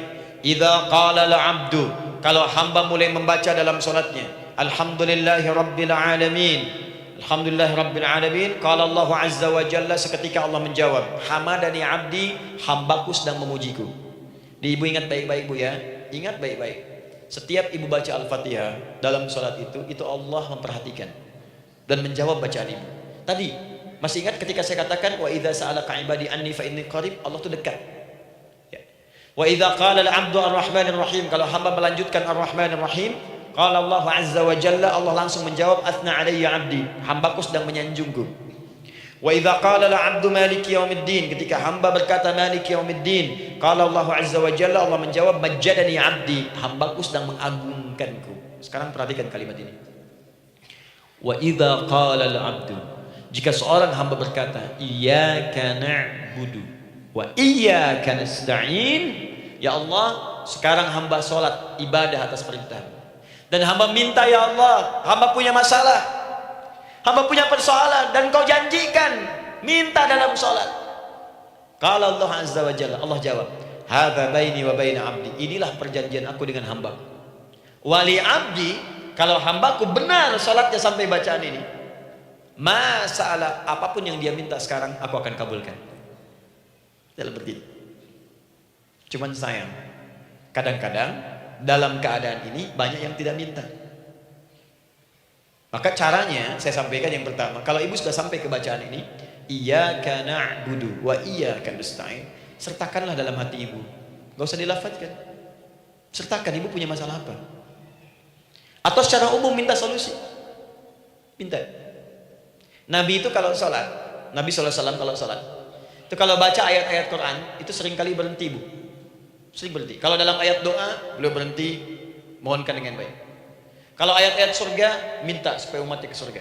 Ayat-ayat neraka, mohon supaya umatnya dibebaskan dari neraka. Minta. Kesaksiannya banyak. Hudzaifah al-Yamani pernah sholat di belakang Nabi, begitu. Abdullah bin Mas'ud radhiyallahu ta'ala anhu sholat di belakang Nabi, begitu. Ubay bin Ka'ab radhiyallahu ta'ala anhu salat di belakang Nabi begitu. Di kesaksian mereka sama semua. Makanya seringkali itu nggak sadar, enak salat dengan Nabi itu. Nyaman. Kalau baca ayat surga seakan-akan pengen cepat ke surga. Kalau baca ayat doa berdoa, jadi nggak sadar. Rakaat pertama 100 ayat aja Al-Baqarah. Ya, kadang-kadang lewat ke Ali Imran. Pernah rekornya 5 juz 4 halaman. An-Nisa ayat 176 baru berhenti. Ya walaupun besoknya nggak pada ikutan lagi. Ya, karena merasa ini kapan rukunya gitu, sekarang atau nanti, sekarang atau nanti. Tapi enak. Nah, saya ajarkan satu hal, kalau kita sampai pada bacaan Al-Fatihah tadi, jeda sejenak Bu, rasakan itu, minta. Setelah itu Allah ajarkan satu lafaz, kalau lafaz ini benar dibacakan oleh ibu, benar dibacakan, maka seketika doa akan dijawab. Langsung dikabulkan. Apa bacaan itu? Nanti dalam pelajaran selanjutnya kita akan bahas ya, insya Allah. Masih ada waktu? Oh ya, kalau masih kita bahas ya. Ada sesi mau jawab pertanyaan dulu, diskusi dulu, atau saya teruskan sebentar? Teruskan ya. Baik, kalau kita sampai jam 10, saya jeda sampai ke 9.45. Jadi 15 menitnya kita bisa diskusi ya. Baik. Apa lafaz yang kita bisa mohonkan? Teruskan ayatnya. Ihdinas siratal mustaqim. Ihdinas siratal mustaqim. Ihdinas siratal mustaqim. Ini Bu, nanti Ibu lihat dalam kajian tafsir yang kami sampaikan, juga dalam kajian fikih salat saya bahas dengan detail. Di sini singkat saja, singkat padat. Ihdina itu, ya Allah berikan kami hidayah, berikan kami jalan, berikan kami petunjuk, tunjukkan kami jalan yang lurus. Kalimat ihdina asalnya dari kata hidayah. Hidayah, jamaknya hudan. Ihdina, berikan kami hidayah, berikan kami hudan. Kalau tunjukkan kami jalan yang lurus, itu terjemahan Bu, terjemahan. Kalau Ibu ingin makna tafsir per huruf, per kalimat, bahkan per harokat, itu semua ada maknanya. Karena semua kalimat Quran itu mukjizat. Ihdina dari kata hidayah, hudan, berikan kami hidayah. Hidayah dalam bahasa Arab itu banyak maknanya.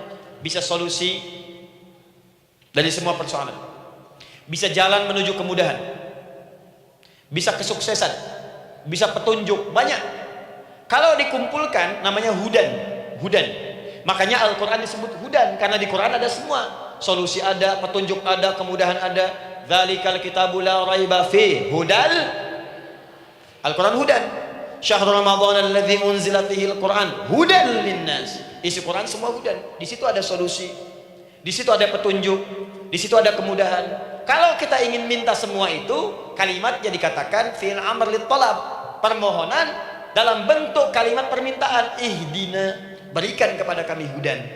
Kalau sudah mengatakan ihdina artinya minta solusi, minta kemudahan, minta petunjuk. Jadi ketika Ibu mengucapkan kalimat ihdinas siratal mustaqim, itu artinya ya Allah berikan kepada kami solusi dari masalah yang sedang saya hadapi.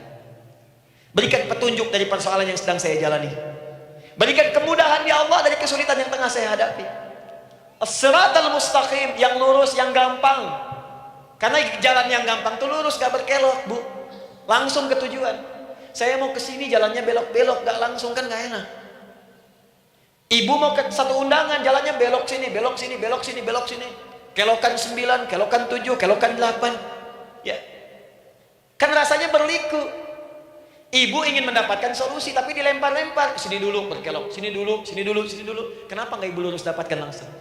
Dalam bahasa Arab, apalagi kalimat yang fasih, mendapatkan sesuatu dengan gampang, dengan mudah. As-siratal mustaqim, lurus ke tujuan, cepat, mudah. Apalagi ke surga nanti, tunjukkan kami jalan yang lurus, yang benar, hak dari Allah dan mudah didapatkan. Itu maksudnya. Ini bukan sekedar tunjukkan jalan yang lurus, solusi yang mudah, yang gampang, yang cepat. Paham di sini ya? Seperti orang-orang dulu mendapatkannya. Siratal ladzina an'amta 'alaihim. Seperti orang dulu mendapatkan semua kenikmatan ketika mereka bermohon kepadamu ya Allah. Siapa mereka? Ada 4 golongan disebutkan di Quran surah keempat ayat 69. Ada para nabi, orang-orang judul siddiqin, para syuhada, dan orang-orang soleh. Ya, wa may yuti'illaha wa rasul fa ulaika ma'al ladzina an'ama Allahu 'alaihim minan nabiyyina was-siddiqina wasyuhada was-sholihin. Para nabi dulu berdoa, ya Allah, saya ada masalah, dikabulkan. Kita minta ya Allah, sekarang saya berdoa, tolong kabulkan seperti nabi-nabi dulu dikabulkan. Nabi Ayub sakit, berdoa dikabulkan. Kita sakit, dikabulkan. Nabi Ibrahim ada ujian, dikabulkan. Nabi Ibrahim punya ujian dengan anak. Kita ada ujian dengan anak, minta dikabulkan. Anak-anak berselisih, ada yang dendam, yang iri. Seperti anaknya Nabi Yakub. Nabi Yakub berdoa dikabulkan, kita minta dikabulkan. Ada syuhada, berdoa dikabulkan, kita minta dikabulkan. Orang soleh berdoa, minta dikabulkan, kita minta dikabulkan. Ya Allah, seperti engkau kabulkan doa orang-orang dulu yang melahirkan nikmat, mohon kabulkan kami yang minta sekarang dan mendapatkan kenikmatan itu. Itu maksudnya. Ya, siratal ladzina an'amta 'alaihim. Siapa an'amta 'alaihim di sini? Ulaikal ladzina an'amallahu 'alaihim. Sama persis kalimatnya. Minan nabiyyin was-siddiqin wasyuhada'i was-shalihin. Ini jangan diartikan sebatas terjemahan. Walaupun di musim haji sekarang itu bisa dipakai. Saya tugas 2010 di Mekah. Ada jemaah kesasar, lupa maktab. Kemudian ingin balik, nggak tahu jalan. Dia ketemu askar. Askar nggak bisa bahasa Indonesia, dia nggak bisa bahasa Arab. Tapi dia hafal Al-Fatihah. Datang kepada askar, dia tunjukkan gelangnya. Pak, ihdinas siratal mustaqim. Tunjukkan saya jalan yang lurus. Ikutin gelang. Askar gak bisa bahasa Indonesia, dikasih bahasa Arab gak paham-paham. Tapi askar ini pun cerdas. Dia tunjuk, dia lihat gelangnya. Oh, maktab sana. Siratal ladzina an'amta 'alaihim ghairil maghdubi 'alaihim waladdallin. Lurus, jangan belok-belok. Kalau belok nanti engkau tersesat atau dicaci maki orang. Maghdub ya dicela orang, dhalin tersesat, kan? Jangan dicela, jangan sesat, lurus. Tapi kalau dalam berdoa dalam sholat minta di hati hadirkan. Jelas ya? Nah, itu posisi pertama. Jadi pertama minta lewat sholat. Yang kedua cepat rajin istighfar, Bu. Saya cepat ya, rajin istighfar. Saya ada 7 menit lagi. Ibu rajin istighfar. Astaghfirullah, astaghfirullah, astaghfirullah, astaghfirullah. Itu yang paling singkat. Astaghfirullahaladzim, astaghfirullahaladzim, astaghfirullahaladzim. Itu yang menengah. Astaghfirullahaladzim alladzi la ilaha illa huwal hayyul qayyum wa natubu ilaihi. Astaghfirullahaladzim alladzi la ilaha illa huwal hayyul qayyum wa natubu ilaihi. Astaghfirullahaladzim alladzi la ilaha illa huwal hayyul qayyum wa natubu ilaihi. Itu yang cukup panjang. Ibu rajin istighfar. Orang yang rajin istighfar itu diantara yang disebutkan dalam riwayat-riwayat adalah orang-orang yang cepat dijawab doanya hanya dengan istighfarnya. Jadi dia tuh punya keinginan, dia nggak katakan. Jadi keinginan di benaknya dia, terus dia istighfar. Astagfirullah, astagfirullah, astagfirullah. Itu kalau benar rajin istighfar, seketika dikabulkan. Cepat. Ada seorang yang hidup, ini tukang roti. Di zaman Imam Ahmad bin Hanbal. Saya pernah kisahkan ini di beberapa keadaan. Orang ini itu ahli istighfar. Jadi maaf ya Bu ya, bukan istighfarnya pas ada keperluan aja, bukan. Ada ta'lim Ustaz Adi, sab pertama astagfirullah, astagfirullah, astagfirullah, bukan. Besok ada arisan, astagfirullah, astagfirullah, bukan. Bukan ada keperluan istighfar, bukan. Orang ini membiasa istighfar. Jadi setiap mengerjakan apapun dia istighfar. Mau minum, bismillah, astagfirullah, astagfirullah. Dia setiap buka adonan, astagfirullah, astagfirullah. Nah, satu ketika Imam Ahmad itu nggak tahu kenapa pengen datang ke daerah itu. Ya kalau misalnya ibu tinggal di Cicahem, misalnya kan Imam Ahmad tiba-tiba pengen ke Cicahem aja. Terus karena lelah, mampir ke masjid. Istirahat di dalam masjid. Tiba-tiba kata penjaga masjidnya, DKM-nya, marbotnya, ya Syekh, idhab, pergi, nggak boleh tiduran di sini. Kata Imam Ahmad, saya kan cuma numpang istirahat, nggak boleh keluar. Dan dia nggak tahu kalau itu imam besar. Dan Imam Ahmad itu sudah populer Bu, sangat famous, familiar. Cuman orang kan nggak pernah lihat wajahnya. Dulu kan nggak ada Facebook, nggak ada Instagram, nggak ada handphone, nggak ada apa-apa. Jadi kalau orang terima Ahmad, ya Ahmad aja kemana-mana. Oh no, Imam Ahmad, Imam besar, Imam Syafi'i, Imam besar. Tapi nggak pernah lihat. Sekarang kan udah kelihatan. Ya, udah kelihatan. Sekarang banyak. Makanya orang dulu tuh senang begitu tahu, dikasih tahu Nabi aja ke Madinah Bu, nggak ada yang tahu kalau itu Nabi Muhammad kalau belum pernah lihat. Karena beliau di bawah, Abu Bakar di atas. Abu Bakar kan naik kan, untanya Nabi. Nabi Muhammad pas di bawah gantian di jalan. Orang mengira yang di atas unta Nabi Muhammad, padahal Nabi Muhammad yang jalan kaki, nggak kelihatan. Makanya responnya bola ketika tahu Nabi, senang luar biasa. Minta doa, minta ini, minta itu. Orang sekarang tidak, karena sering banyak lihat di TV media sosial, begitu ketemu minta foto. Ini lain kisahnya, nggak tahu dia, pergi keluar. Kata Imam Ahmad, ya sudah keluar beliau, nggak mau ribut, istirahat di luar, di pelataran. Di sini juga nggak boleh. Lihat kalimatnya. Barah, keluar, pergi. Barah itu kasar, Bu. Begitu kemudian di debat lagi, saya cuma di luar. Rawah itu dari kata roh, Bu. Itu paling kasar. Artinya keluar dengan roh-rohnya sekalian. Rohnya pun jangan di sini. Ya. Jadi kalau ibu nanti di Masjidil Haram misalnya kan, ada kalimat itu artinya kesel, Bu, askarnya. Ya. Keluar. Misalnya idza bi anti. Enggak mau, saya mau di sini. Ya. Barwa, pergi. Sampai ke rawah dengan roh-rohnya. Itu artinya ibu disuruh pergi. Ya, bukan jangan mengelak lagi. Rawah. Saya bukan rawah, saya rohayati. Suruh pergi. Imam Ahmad pergi tuh hari ini. Pergi, di jalan kelihatanlah tukang roti tadi. Begitu kelihatan capek lah dipanggil, Syekh, kayaknya lelah istirahat di sini. Dan tukang roti pun nggak tahu kalau itu Imam Ahmad. Begitu istirahat, duduk, kelihatan Imam Ahmad setiap buka adonan, astagfirullah. Bikin lagi, astagfirullah. Imam Ahmad tahu faidah itu. Tapi ingin menguji tukang roti ini, ditanya. Ya akhi, kamu ini kenapa setiap Anda menanam adonan itu, tepung itu, Anda mengucapkan istighfar? Astagfirullah. Perhatikan jawabannya. Wallahi demi Allah, tidak pernah saya beristighfar dalam setiap aktivitas saya, kecuali Allah selalu mengabulkan doa yang saya mohonkan. Di setiap minta, astagfirullah, itu dikabulkan. Cuman satu yang sampai sekarang belum terkabul. Apa itu kata Imam Ahmad?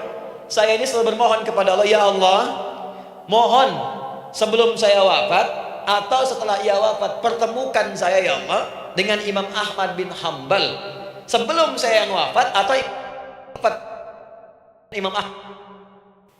Kata Imam Ahmad, astagfirullah, Allahu Akbar. Itu mungkin yang memperjalankan saya kemari.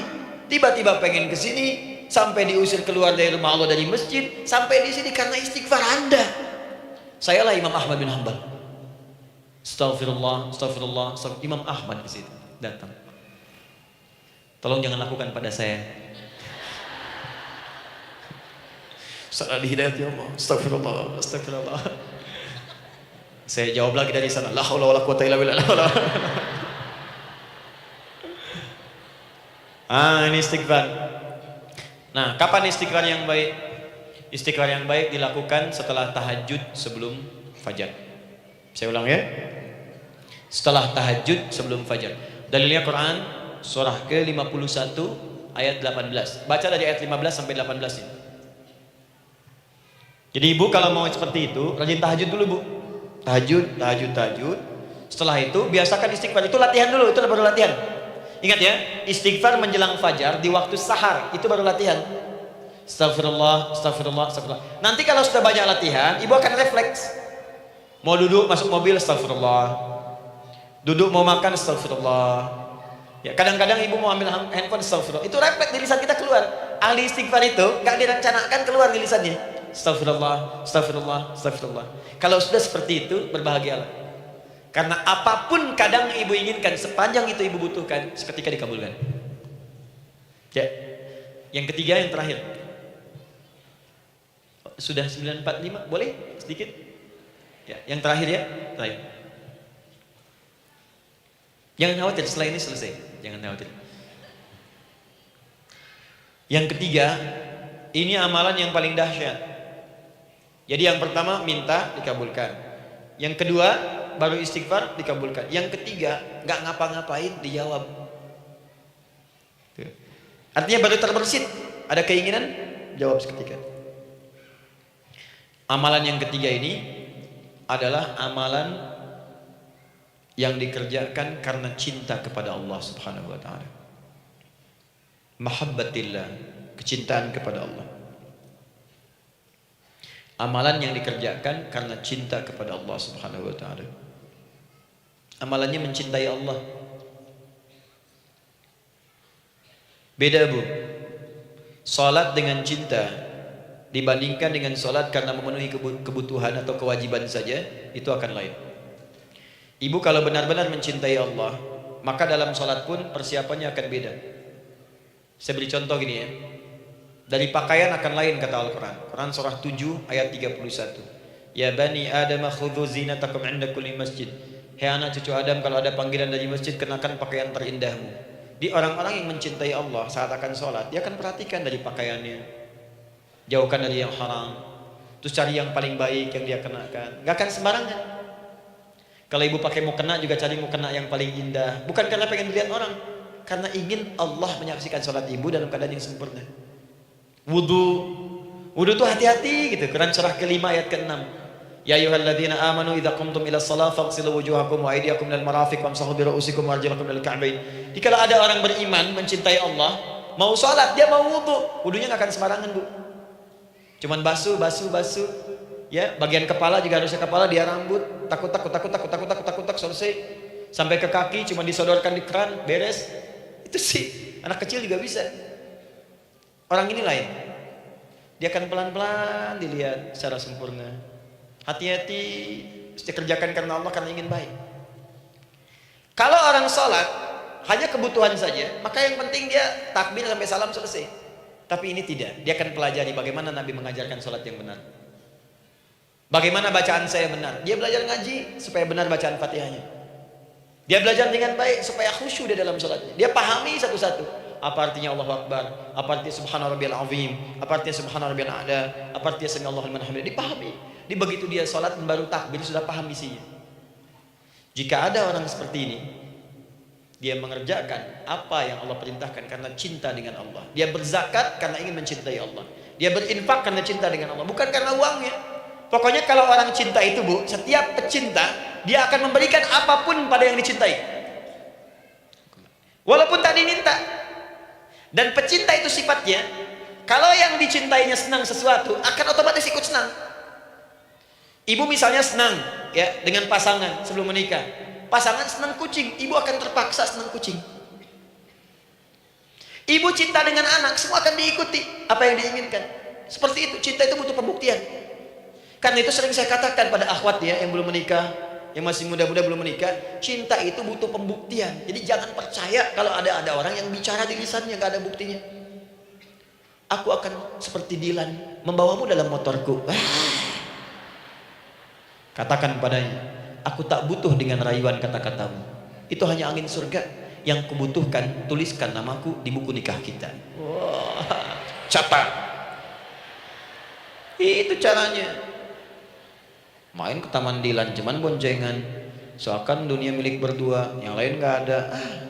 Gombal. Udah ya? Jelas? Jadi amalan yang ketiga ini kerjakan karena Allah. Saya mau contohkan satu. Ibu pernah dengar Imam Malik bin Anas? Pernah ya?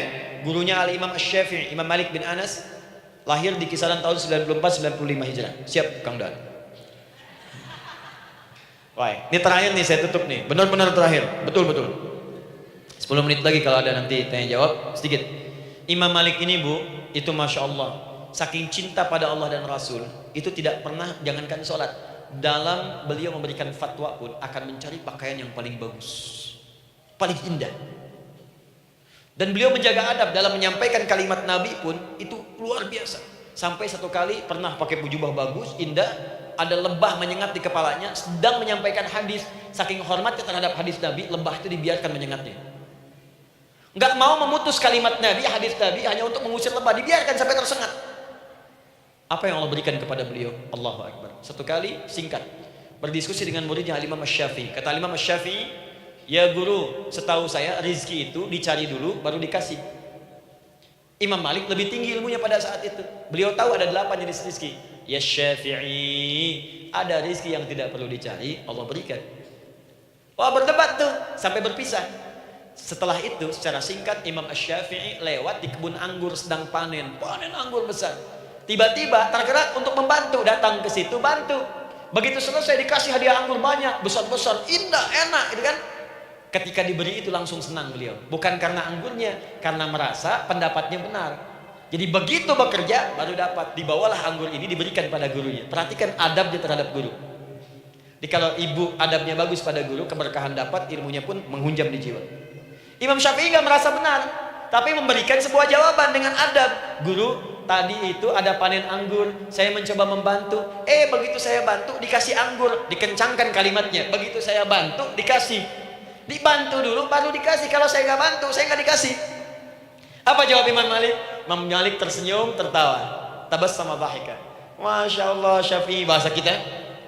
Tadi itu saya keluar mau ngajar, siang-siang terik begini saya kepikiran, ya Allah, kalau makan anggur yang enak-enak, enak banget sekarang ini. Ada anggur sekarang. Tuh. Murid berikhtiar, guru mendapatkan hasil. Setelah itu Asy-Syafi'i naik dan jadi bintang di zamannya, sampai kekinian pun luar biasa, dan mendapatkan barakah gurunya seperti gurunya dapatkan, muridnya pun meraihnya. Itulah 3 cara bagi kita untuk bermohon kepada Allah. Jika ingin dipercepat oleh Allah, bisa lewat salat, bisa lewat istighfar, bisa juga dengan menciptakan amalan-amalan atau mengikuti amalan-amalan yang dicintakan atau ditujukan untuk mencintai Allah Subhanahu wa taala. Ibu bisa paham ini? Baik. Kemudian berdoa. Tapi yang jadi masalah, Ustadz, ketika berdoa kok belum dikabulkan juga? Apa ciri doa dikabulkan? Seperti apa kita tahu doa kita dikabulkan? Itu mungkin kita bahas di episode yang berbeda insyaallah. Alhamdulillahi rabbil alamin, arrahmanir rahim, maliki yaumiddin. Iyyaka na'budu wa iyyaka nasta'in. Ihdinas siratal mustaqim. Siratal ladzina an'amta 'alaihim ghairil maghdubi 'alaihim waladdallin. Allahumma nahmaduka hamdan syakirin, hamdan na'imin, hamdan yuwafi ni'amahu wa yukafi'u mazidah. يا ربنا لك الحمد ولك الشكر كما ينبغي لجلال وجهك الكريم ولعظيم سلطانك. اللهم صل وسلم وبارك على رسولك الكريم نبيك الأمين سيدنا محمد وعلى آله وصحبه وأمته إلى يوم الدين. اللهم ربنا يا الغفور الرحيم لا تدع لنا في مقامنا هذا في كل مقام ذنبا إلا غفرته. Duhai Allah, kami bermohon kepadamu, Engkau yang maha pengampun, Engkau yang maha penghapus segala dosa. Kami mengakui kami berbuat salah, kami mengakui banyak dosa kami kumpulkan, maka kami mohon kepadamu ya Allah, jangan biarkan ada satu orang pun berada di sekitaran majlis ta'lim ini kecuali sebelum ia pulang Engkau telah ampuni segala dosa-dosanya, Engkau telah gugurkan dan hapuskan segala dosa-dosanya. Wala hamman illa farajtah. Ya Allah, jika ada satu orang pun di antara jamaah saat ini yang merasakan kegelisahan dalam hatinya, jangan biarkan dia meninggalkan area majlis ta'lim ini kecuali Engkau telah tenangkan keadaan hatinya. Allahumma wala maridan illa syafaitah. Jika ada di antara kami yang tengah kau uji dengan penyakit seberat apapun, maka mohon angkat dan sembuhkan segala penyakitnya. Allahumma wala dainan illa qadaitah. Ya Allah, jika ada di antara kami yang berat hidupnya karena lilitan utang piutang, terjebak riba dan sejenisnya, maka mohon ya Allah dengan keikhlasan amalannya, mohon angkat dan berikan rezeki limpah terlimpah kepada yang untuk melunasi utang-utang dan terbebas dari lilitan riba dan semacamnya. Allahumma ya arhamar rahimin, Allahumma tubna ilaika min kullil ma'asi. Ya Allah, kami ingin memperbaiki diri kami. Kami bertobat dari segala maksiat yang pernah kami kerjakan. Allahumma asli ahwalana ma yuqarribuna ila ridhak. Ya Allah, kami bermohon kepadamu, mulai hari ini mohon bimbing kami untuk memperbaiki diri supaya kami bisa lebih dekat denganmu ya Allah. Allahumma asli azwajana.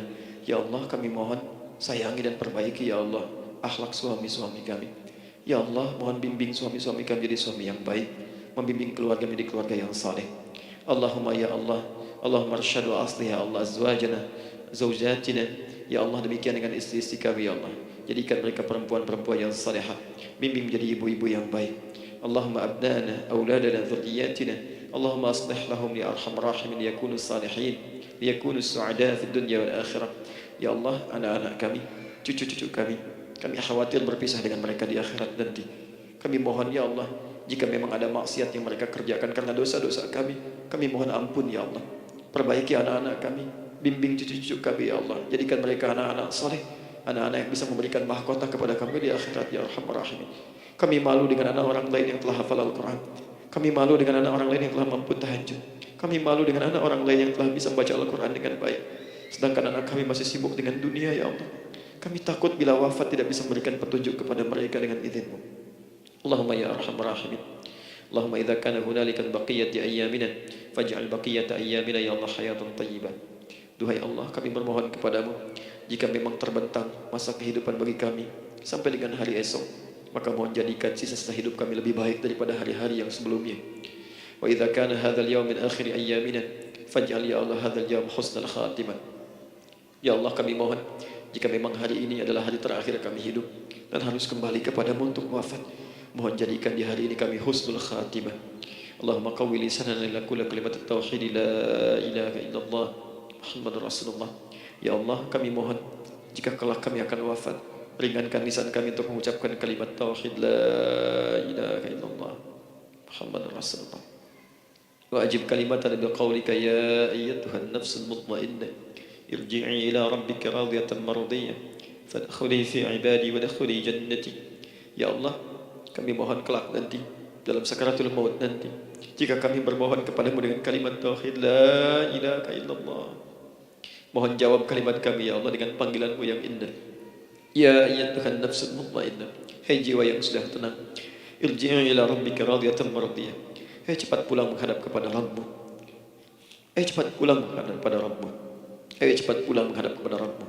Aku ridha dengan semua amalmu, engkau pun akan ridha dengan semua pemberianku. Adkhuli fi ibadi wa adkhuli jannati, engkau aku masukkan dalam golongan hambaku, aku siapkan surga untuk menyambutmu.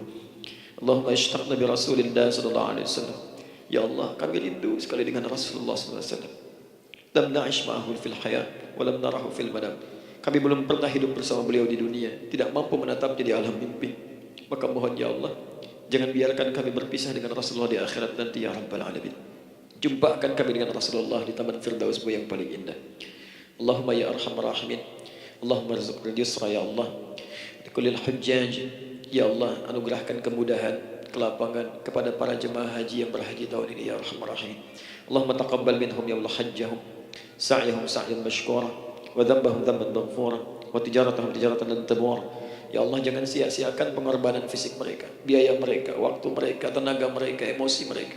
Terima haji mereka ya Allah, jadikan sa'i mereka berhasil, tawaf mereka benar, jadikan seluruh manasik yang kau ridhai ya arhamar rahimin. Allahumma ya Allah, rizqan rizqan hasanan tayyiban liyahujju kulla man lam yahujj ya arhamar rahimin. Ya Allah, bagi kawan-kawan kami, kerabat kami, saudara kami, tetangga kami yang belum berhaji, maka anugerahkan kemudahan bagi mereka untuk berhaji ya Allah. Anugerahkan kelapangan untuk berhaji ya Allah. Sekalipun memang tidak terbuka kesempatan itu, maka mohon anugerahkan sifat mabrur kepada kami sekalipun tidak mendapati ibadahnya. Allahumma ya arhamar rahimin, Allahumma rizqna ya Allah nikmatan salihah. Ya Allah, anugerahkan kepada kami nikmat untuk menjadi orang saleh di dunia dan kembali kepadamu di akhirat dalam keadaan saleh. Alhiqna bis salihin ma'al ladzina an'amta 'alaihim minan nabiyyin was-siddiqin wasyuhada was-salihin wa hasuna ulaika rafiqa. Ya Allah, kumpulkan kelak kami di surga dengan para nabi, orang-orang saleh, para syuhada, orang-orang yang benar di hadapanmu. Itulah nikmat terbaik yang mampu kami dapatkan.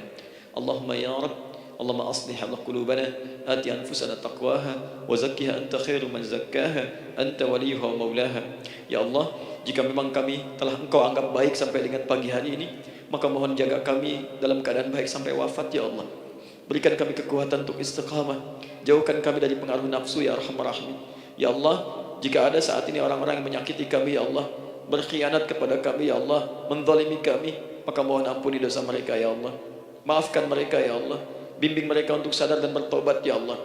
Titipkan dalam jiwa kami sifat untuk saling menyayangi ya Allah. Titipkan dalam jiwa kami sifat untuk saling memaafkan ya Allah. Titipkan dalam jiwa kami sifat untuk bisa memperhatikan ya Allah.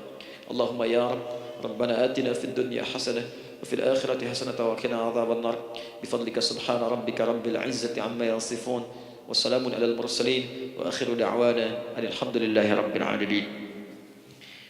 Sebelum saya akhiri dengan doa kifaratul majlis dan salam, saya ingin ucapkan terima kasih pada seluruhnya untuk ta'lim kita di pagi hari ini. Semoga Allah menerima semuanya dan semoga Allah muliakan. Dan terkhusus juga untuk Kang Daan, terima kasih untuk kali ini dan semoga istiqamah dalam kebaikan dan masya Allah beliau menginspirasi dan saya ingin menjadikan juga beliau sahabat dalam kehidupan untuk seluruhnya dan sahabat terbaik selalu memberikan yang terbaik untuk sahabatnya. Karena itu di pagi hari ini saya ingin sampaikan kepada Bapak Ibu sekalian, Bapak mungkin yang hadir, Ibu yang hadir, saya ingin berikan pada sahabat saya satu anugerah yang mungkin Allah titipkan. Saya akan ajak Kang Daan untuk menunaikan ibadah umrah dengan saya di bulan September insyaallah, saat kami akan berangkat pada tanggal 9 September tahun 2019. Saya kira itu dan semoga bermanfaat insyaallah. Baik. Semoga Allah muliakan untuk semuanya. Terima kasih.